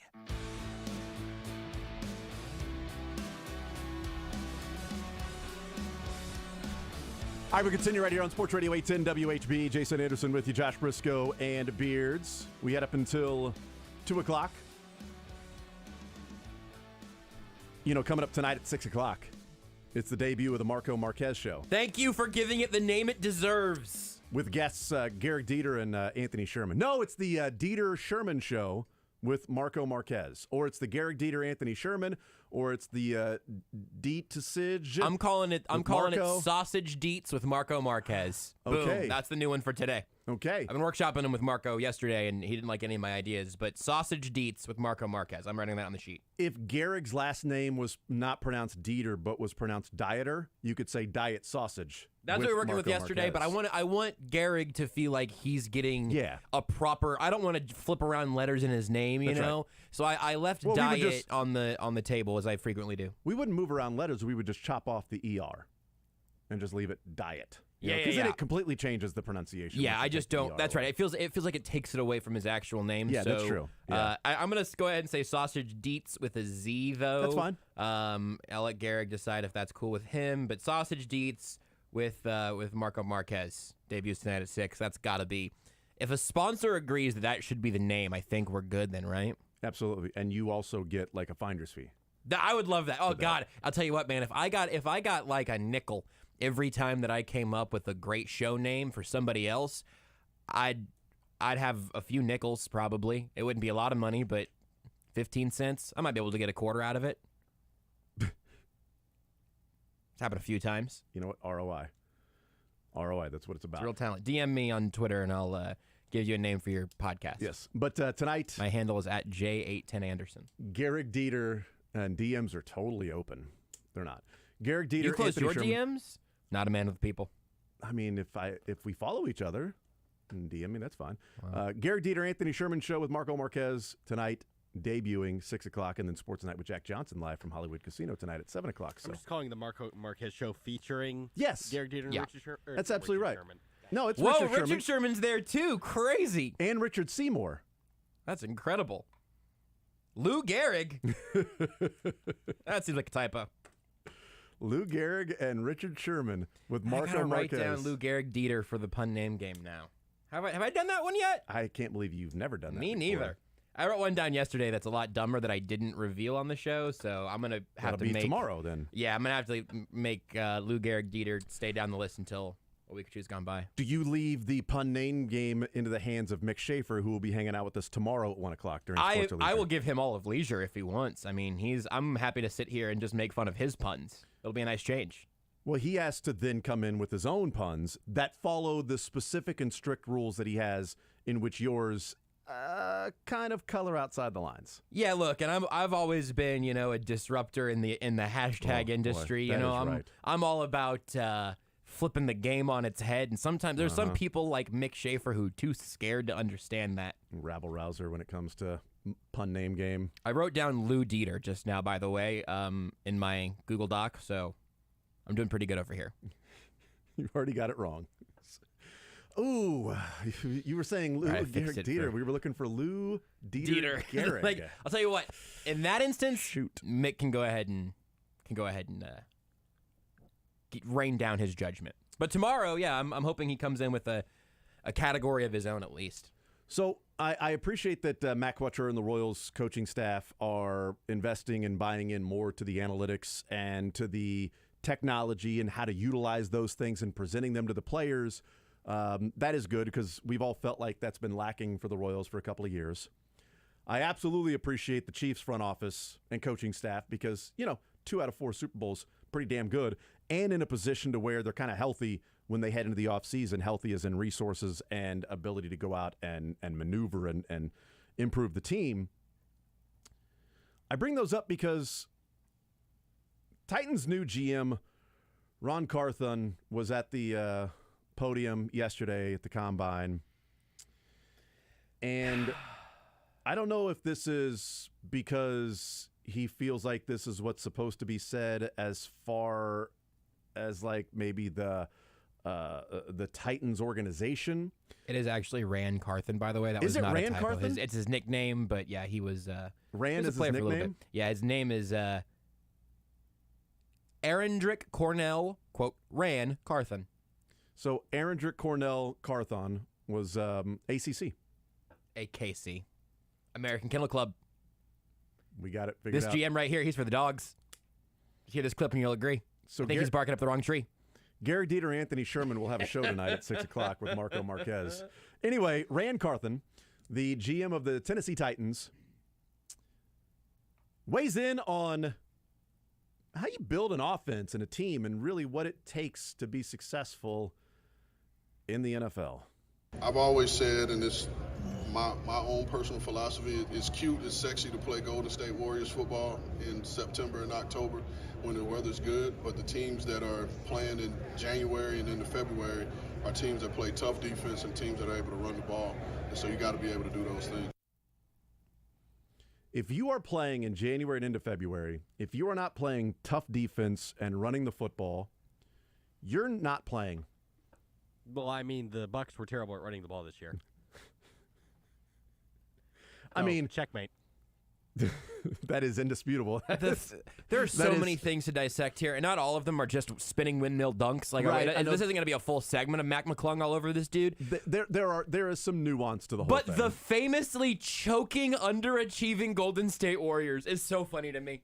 It's like, well, yeah, it's all fun and sexy to play like the Warriors until it comes down to crunch time, and then you know what? Then win a real ring, Steph. I understand the analogy he was going for. It's just a bad one. Well, number one in the NFL in yards per attempt this year in rushing the football was Chicago Bears. So. And they did finish first. Yeah. In the draft order. They did number one. Boom. Checkmate. You're right. Tampa Bay was dead last. And you're right. Neither of them won the Super Bowl. They forced Tom Brady to retire. That's right. Think about how bad this was. Yeah, so a few things. I would be really nervous if I was a Titans fan right now. I would be really concerned because the question is, are you moving into the next phase? No Ryan Tannehill, when the contract is easier to move on from Derrick Henry, when it's not the entire offense and team is going to be running the football and stopping the run and then supplementing with different players here, when you're trading A.J. Brown because you don't want to pay him the money, and then drafting Treylon Burks, who's a diet A.J. Brown, because you don't have to pay him the money. Because what does it really matter with wide receivers anyway? Because, it's all about Derrick Henry and running the football. And I do wonder if Rand Carthon was, well, this is the personality of the Titans that I'm joining, and I don't want to come in and just simply say, you guys have been doing it wrong. So, yes, Mike Vrabel, we're going to play tough, hard-nosed defense, and we are going to run the football because that's what it takes to win in 1985. So we've got to do this to be able to be a winner. And we just watched two teams that, yes, the Eagles run the football. They're pretty good. They weren't good running the football against the Chiefs in the Super Bowl. And Beard, you're right, they lost. Now they put up 31 points on the board by not being able to run the football. And I really think the strength of that offense against the Chiefs was more the dimes that Hurts was throwing for 300-plus yards rather than Miles Sanders' inability to get to the line of scrimmage. You can argue the Chiefs were the better running team on that night, and they won the game. They also have Patrick Mahomes, who's pretty good. And while the passing yards weren't there as much as the running yards were, they also didn't have a possession in which they got a touchdown because of Nick Bolton. They also had a possession that started at the 5-yard line. And when typically the Chiefs are going to pick up more passing yards than rushing yards on a possession. Mm-hmm. So those are a couple things there. But nobody's looking at the Chiefs and saying that is a rushing football team that supplements with Patrick Mahomes and Kadarius Toney and Juju. And they are a tough, hard-nosed defense that's going to get after you, and that's why they win. There's nothing wrong with having that. And there's nothing wrong with having the ability to run the football because that was part of what made the Chiefs' offense a little bit different this year. And that's the nuance, is Clyde Edwards-Helaire as opposed to Isaiah Pacheco in the game. It's a different offense. It's a different feel to the offense. Clyde Edwards-Helaire in the game instead of Isaiah Pacheco, I don't know what it looks like. I don't know. I feel really good about what Pacheco was able to do and not seeing, Edwards-Helaire, being slower to get to the line of scrimmage and to hit the hole. I'll take Pacheco there. So, yes, running the football helps. It matters. And playing defense matters. But to make the comparison of Golden State, it reminds me a little bit of Herm Edwards back in the mid-2000s that was like, well, scoring all those points, that's Arena Football League. Scoring all those points, that's Arena League. You know, greatest show on turf, all that. That's arena football. We're not playing arena football. We're playing NFL football. Real games are decided before anybody ever scores anything starting with a 2. You darn right. Unless it's a safety. You darn right. Because you have to play complementary football. If you score too fast, you're screwing your defense. So, which is why Nick Bolton was selfish for scoring that touchdown in the Super Bowl.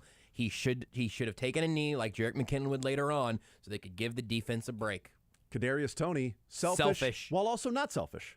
Selfish by getting to the 5-yard line. Not selfish because it still took 3 downs to get the ball in the end zone. Selfish of him to take a receiving touchdown when that could have very easily just been a handoff. That's a good point. Run the ball. That's a really good point. But, you know, it gave the defense 3 downs to rest a little bit when Chris Jones was yelling at everybody, sit down, we're about to go back in there, sit down, get your breath, catch your breath, we're going to go back in there. That's because Kadarius Toney did not score on that punt return. Not selfish. Not selfish. Not a selfish player. But time of possession, running the football, stopping teams, and playing tough, hard-nosed defense. Rand Carthen at least didn't say anything about time of possession.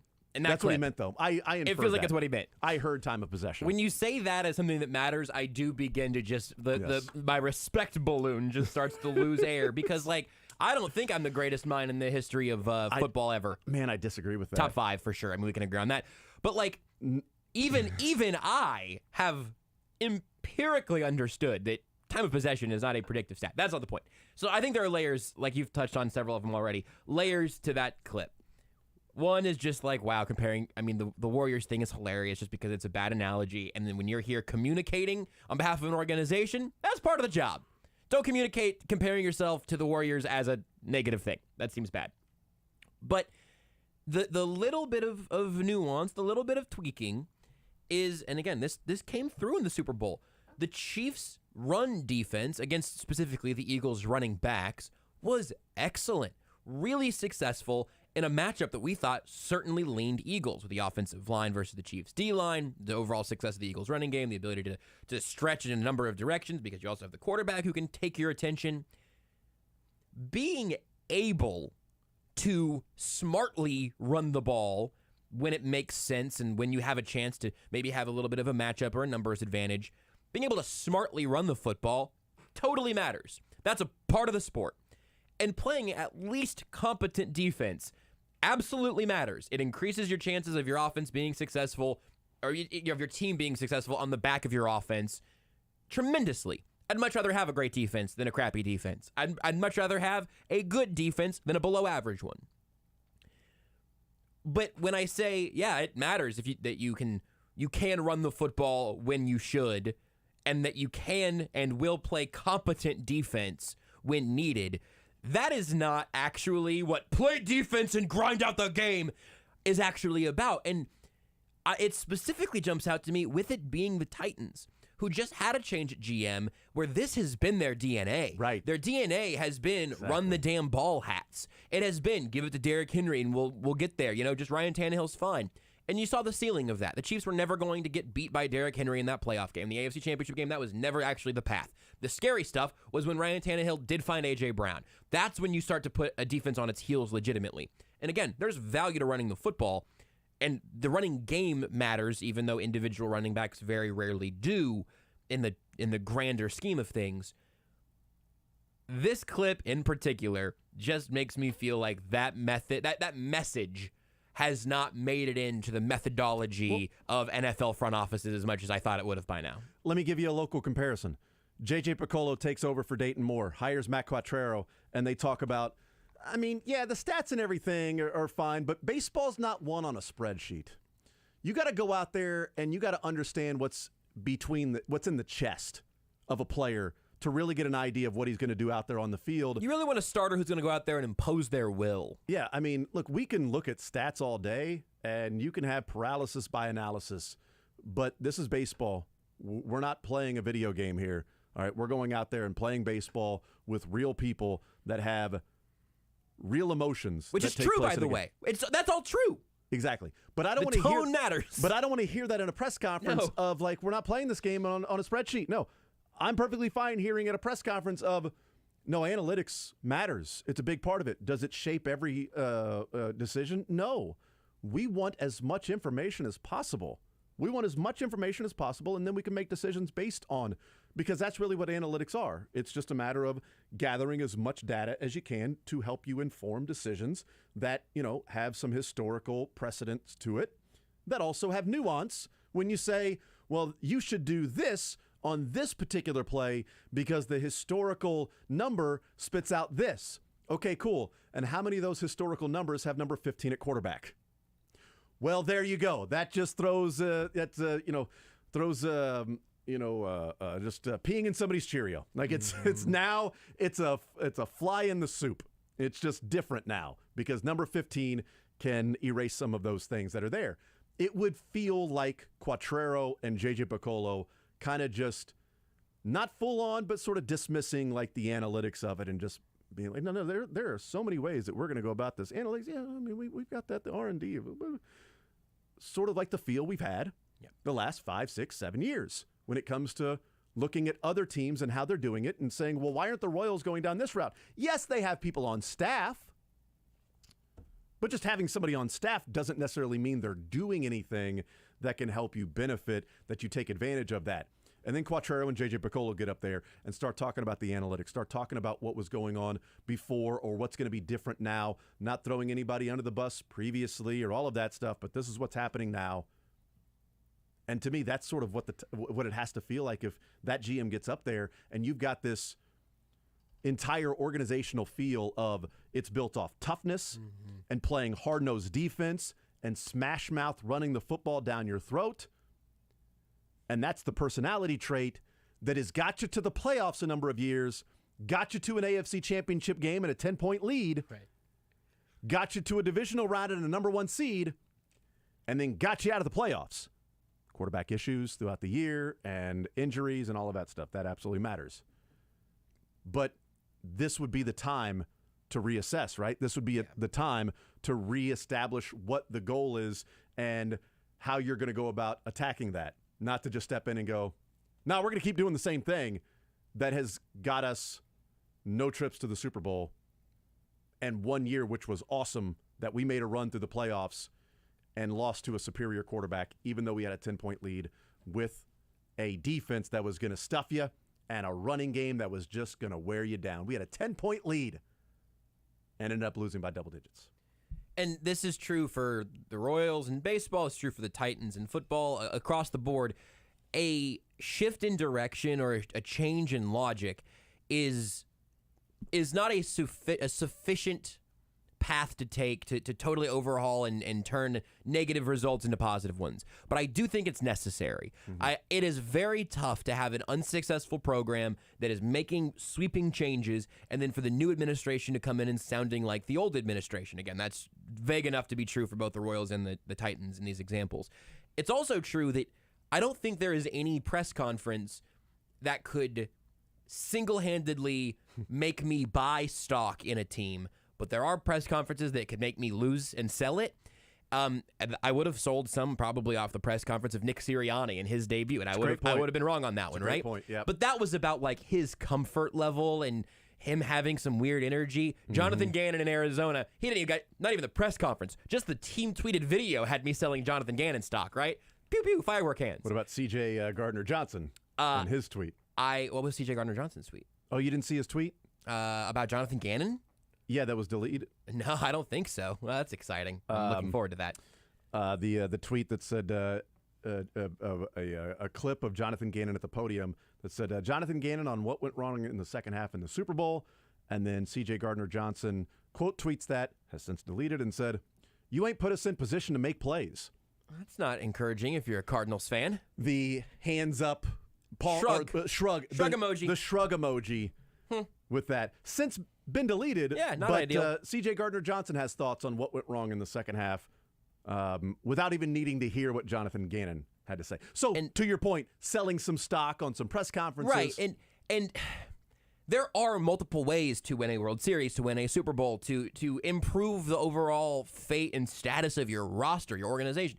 I never want to make the argument that there is this one way to do it. There are best ways and better ways and okay ways and stuff that right now might seem like a not great way that 5 years from now, in every sport, there will be some other path that no one's currently won with.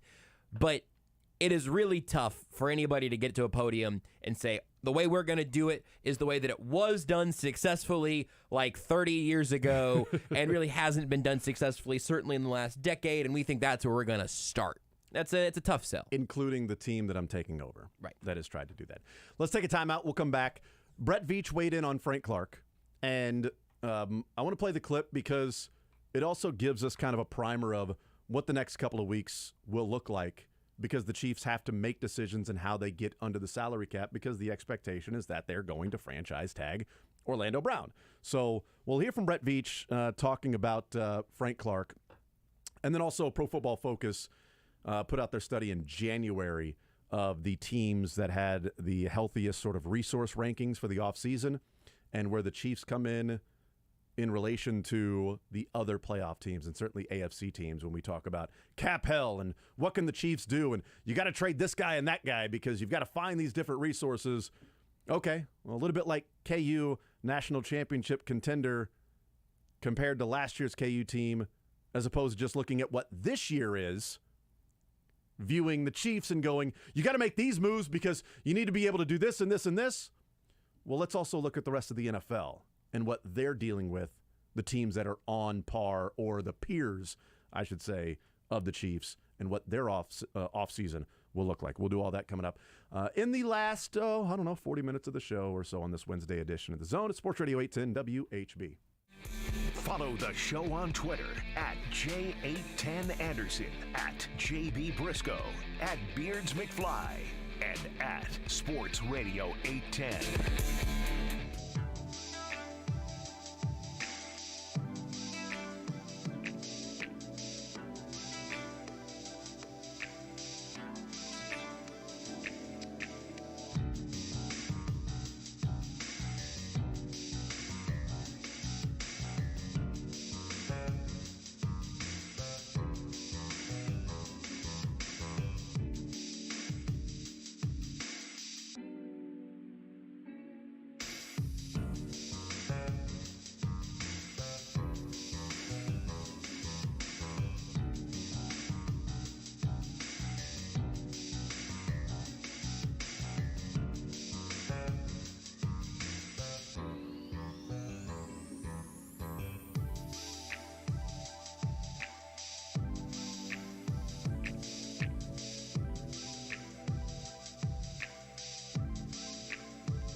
The Zone with Jason Anderson. Touch the sausage all you want, just not the beefcake. Weekdays from 10 to 2 on Sports Radio 810 WHB.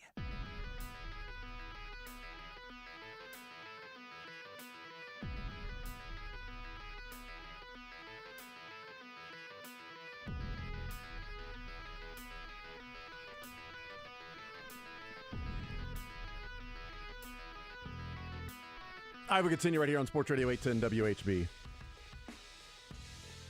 I want to play the Frank Clark sound, but something that... I'm worried about you getting your research in. You want to start with the research and save the Frank Clark clip for the next segment if we have time? Yeah, but hold on.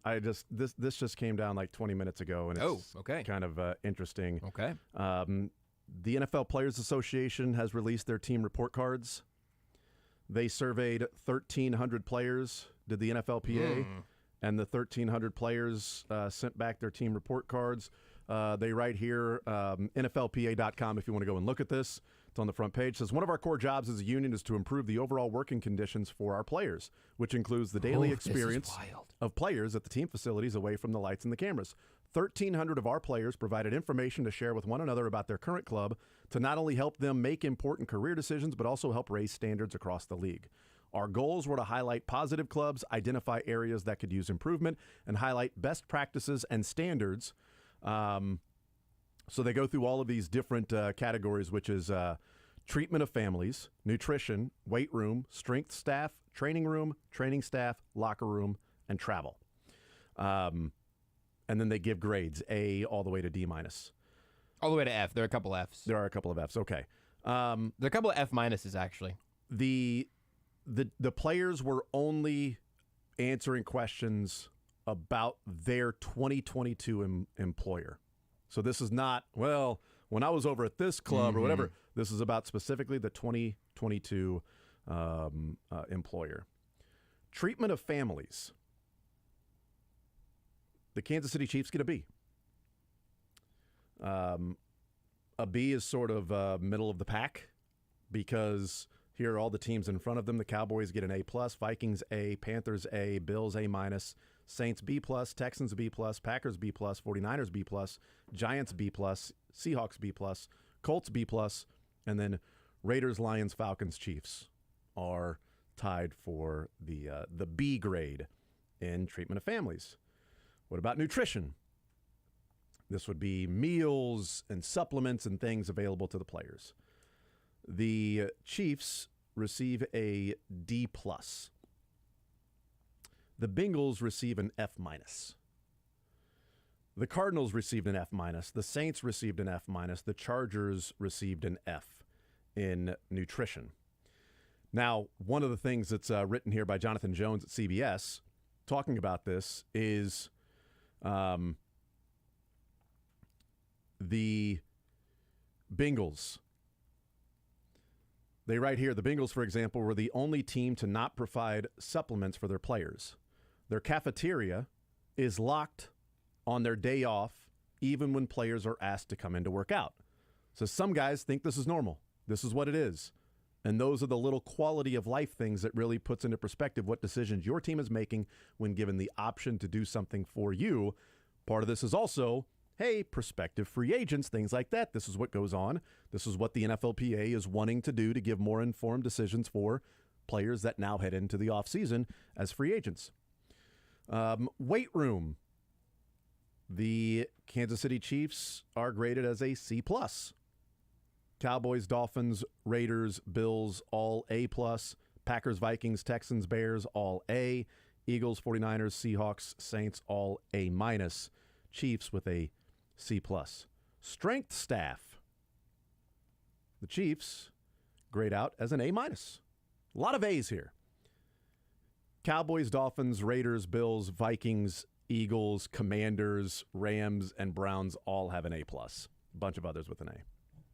And sorry, real quick, I missed it. This is voted on by who? There's 1,300 players. Okay. For the NFLPA has put this out. NFLPA.com, and they just released it about 20 minutes ago.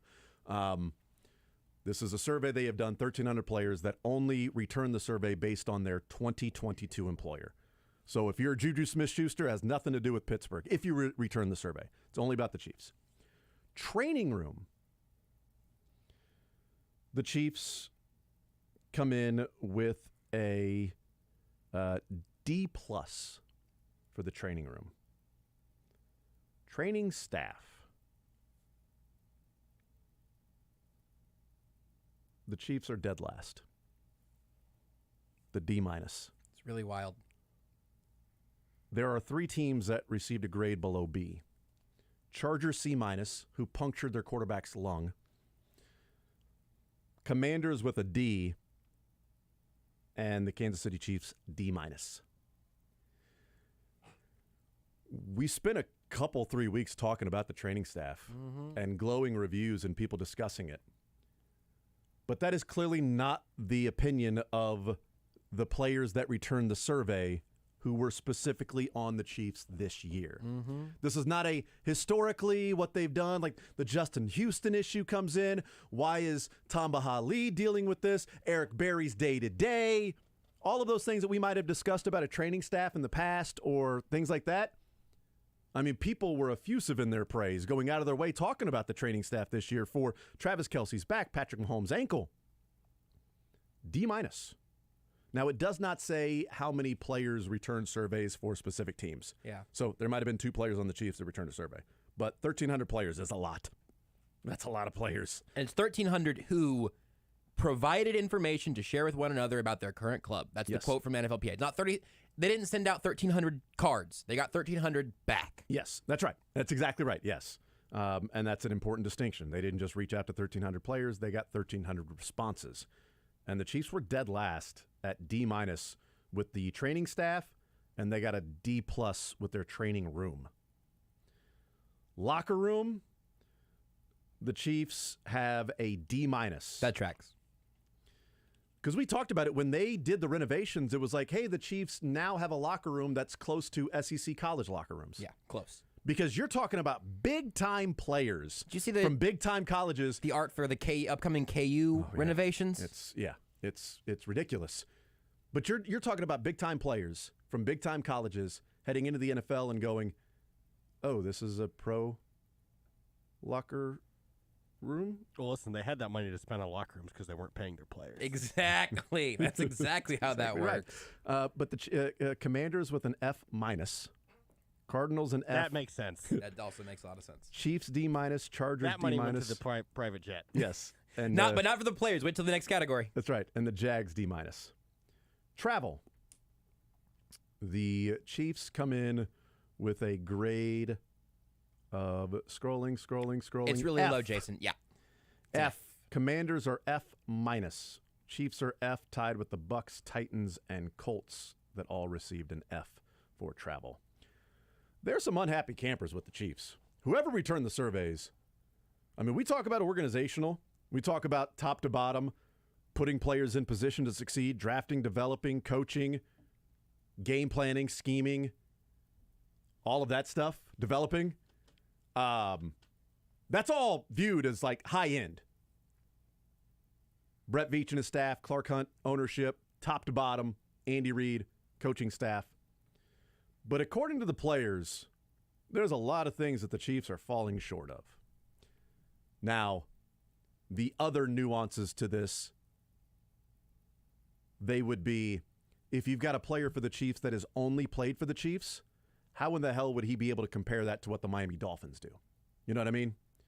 Unless the NFLPA is then taking feedback and then saying, well, this is what the Dolphins do, this is what the Chiefs do, this is what the Texans do.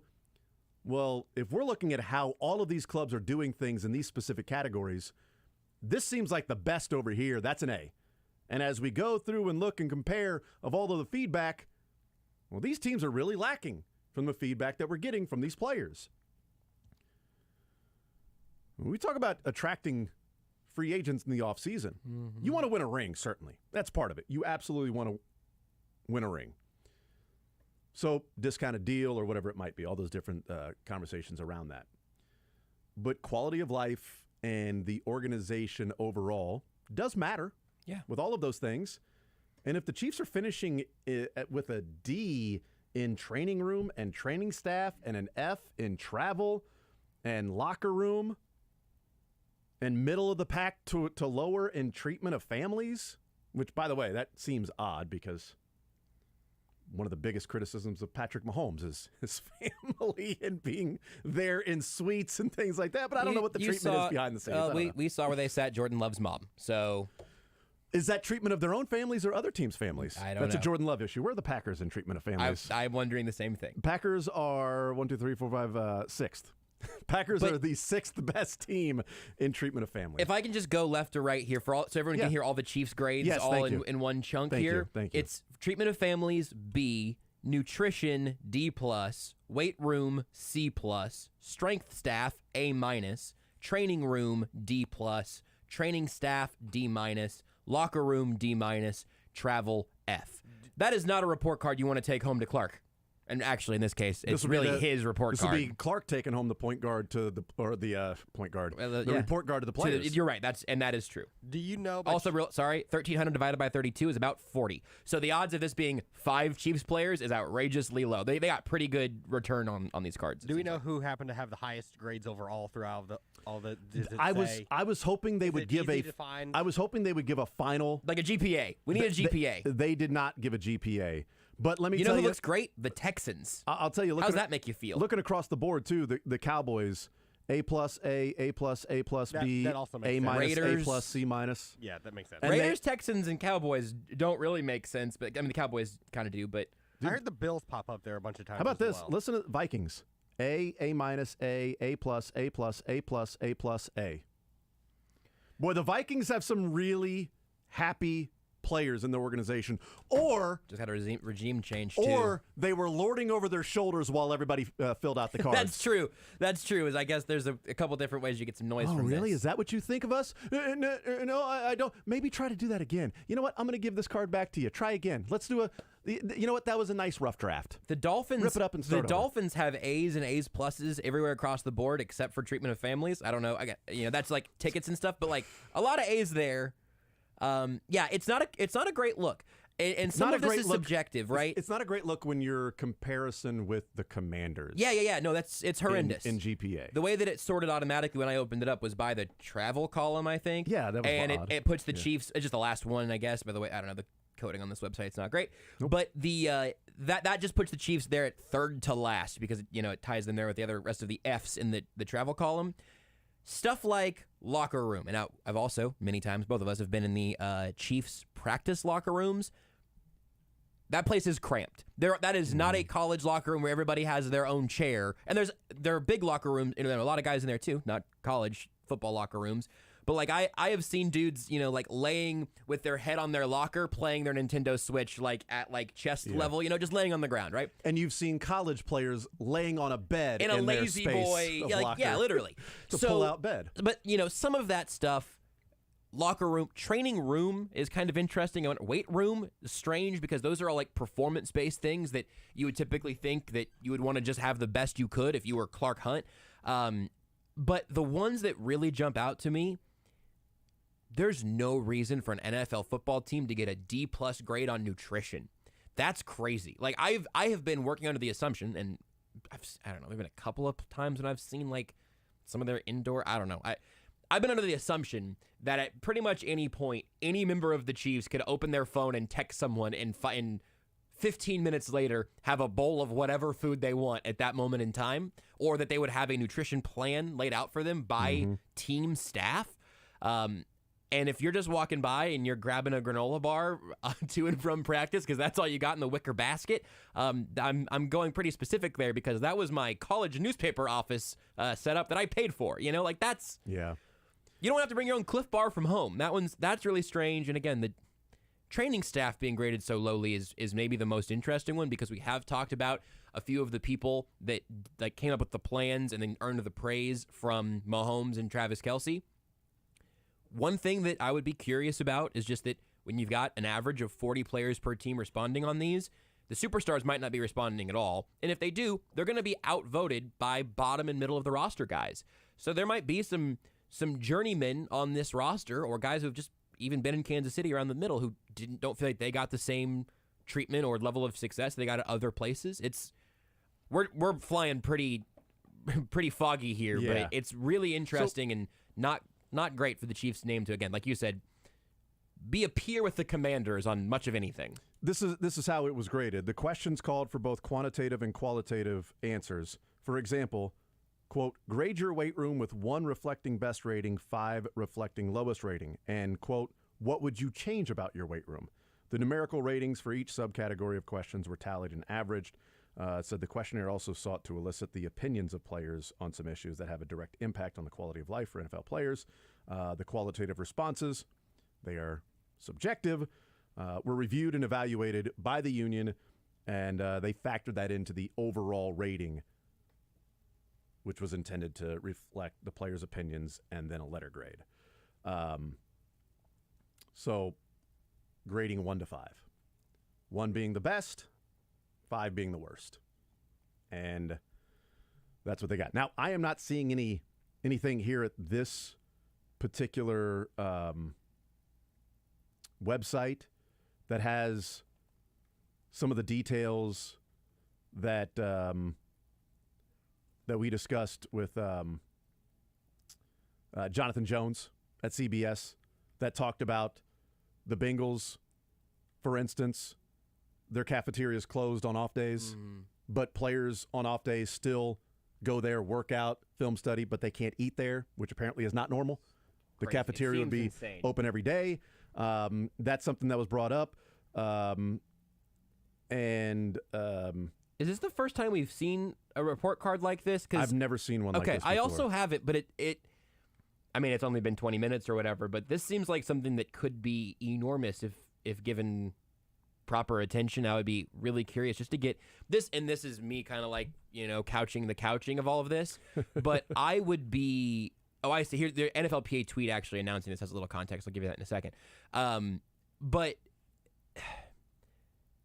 this to me is the beginning of more reporting to follow if indeed beat writers and stuff do dig in a little bit to figure out what some of the method into this, not the method of collecting the votes, but the method of how these players reach these grades and everything. I don't know if that's going to be something that is widely made available, because I'm sure players aren't going to want to come out and, talk about how the Chiefs have let them down in the nutrition or training department, because that's probably a pretty good way to not get invited back, which is unfair if what they're saying is true. So I hope we get more from it. The NFLPA original tweet here said, for several years, players have wanted to build a free agency guide to share what the daily club experience is like for them and their families. President J.C. Tretter outlines this project in his latest column. So there's more from J.C. Tretter on there, but the idea is this is a player free agency guide, essentially. And however valuable, however data rich this ends up being or not, if a player clicks on this link and goes through sorting column by column, the Chiefs are going to be on the wrong end of it in almost every category. Yep. This is the first time they've done this. And J.C. Tretter, who is the president of the NFLPA, says, we know our jobs are unique, and for the first time, we're peeling back the curtain on issues that we talk about with each other, but haven't organized in a central way. Why? To help players make informed career decisions and raise standards across the league. So this is the first report card of its kind that the NFLPA has put out, and seems pretty exhaustive with 1,300 players that responded. I'm glad you did the math there, that you're talking about 40-some-odd players per club averaging out. Obviously some more or less, but we're not talking about, well, the Chiefs got 3 players that responded to this survey, and that's why they got screwed on this. And it is specifically only about your current employer. So they can't ask Charvarius Ward about his time with the Chiefs, or Marcus Peters about his time with the Chiefs. It is specific. Charvarius Ward, 49ers. Right. Juju Smith-Schuster, we don't care about the Steelers, Chiefs. But they might be more informed because they at least have a basis of comparison. Charvarius Ward can say, well, this is how it's done in San Francisco. That's how it was done in Kansas City. Well, you know what? I'm giving this a 1 because in Kansas City it was lacking. Or Marcus Peters has multiple teams that he can do. I do wonder, like the players that have been to different stops, how much more weight. I certainly would give more weight to their opinion than a player that hasn't been to any other club, and this is the only club they played for, and it's like, well, I heard that this club does that, so this is definitely a 1 or a 5. But it's also based on satisfaction. Reflecting how satisfied you are with this. Well, I'm not very satisfied with this. I'm in the NFL, and this should be happening. Cool, that's a 5, which is the lowest. But even if it is your own, even if it is your first team, obviously the Chiefs have 10 rookies on their roster right now. Mm-hmm. I guess they did have 10 rookies. Even if it is your first team or your first year, I'm not saying Isaiah Pacheco's out here stirring any bleep, but if you took a downgrade in the nutrition and weight room and training room from Rutgers to the Kansas City Chiefs, that should be reflected with negative grades, if that is indeed the case. Again, I don't know where Pacheco put his numbers. I don't know much about the Rutgers facilities, but I think regardless of how much information you have about other clubs, it's also like a heat check for how your players feel about their own circumstances. Do you actually think that the Vikings have the best in all 5 or 6 of these categories that we've talked about them being high marks in? Or are they in the top 5 or 10, but none of the players feel like complaining because they're having a good time? Like they feel valued and treated well within their team. It's hard for me to read this in a way that unless you have PR people filling it out for the players on the positive side and everybody looks like negative ones, it's hard for me to read this as anything but a ding to the Chiefs. They list 3 objectives here, and then we'll take a timeout. The 3 objectives are highlight positive clubs, identifying clubs that need improvement, and then they write a little thing here with the identifying clubs that need improvement. For players who have been on one team and are looking to move elsewhere for whatever reason, there is currently no centralized resource to compare some players' feelings and opinions about their working experiences from one team to another. So part of the objective is identifying clubs that need improvement, highlight best practices and standards. Players who have only played on one team for their entire career may accept their team's standards as the norm and often think conditions are the same everywhere else. Making more information and opinions available can not only inform players about best practices, but also hopefully help raise the standards across all clubs. I wonder if some of the subjective commentary that was presented to the NFLPA from players will ever be released, or is that available to players across the NFLPA? If I'm a member of the NFLPA, can I see what, I'm thinking about going to Pittsburgh. Can I see what some of the actual commentary on these things in Pittsburgh, was? Do I have access to that as being a card-carrying member of this union? We might get some more details in some places here. I'm seeing, so right now from Johnny Venerable of PHNX covering the Cardinals, says, from the NFLPA on the Arizona Cardinals, if players want dinner, it will be boxed up for them, but the team will charge them via payroll. Players reported that if you work out at the facility after the season is over, the team charges you. No other team does these things. I don't know where Johnny Venerable is getting this info, but maybe there might be more information. Again, and where Jonathan Jones got the information about the Bengals not having their cafeteria open on off days. I haven't seen any other sort of anecdotal things that are out there yet, but I'm assuming they will all start to come out. There will be a lot of reporting on this to hear why the Chiefs are essentially comparable with the Commanders in the organization and how happy their players are. But they're pretty damn happy fitting for another ring. We'll take a timeout. We'll come back. More Zone next. Take the show with you by listening live on 810WHB.com, in the 810 mobile app, or by subscribing to The Zone wherever you get your podcasts.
The Zone with Jason Anderson. Tailgating, and if you're going to be doing that, maybe you're going to be smoking something tonight for tomorrow.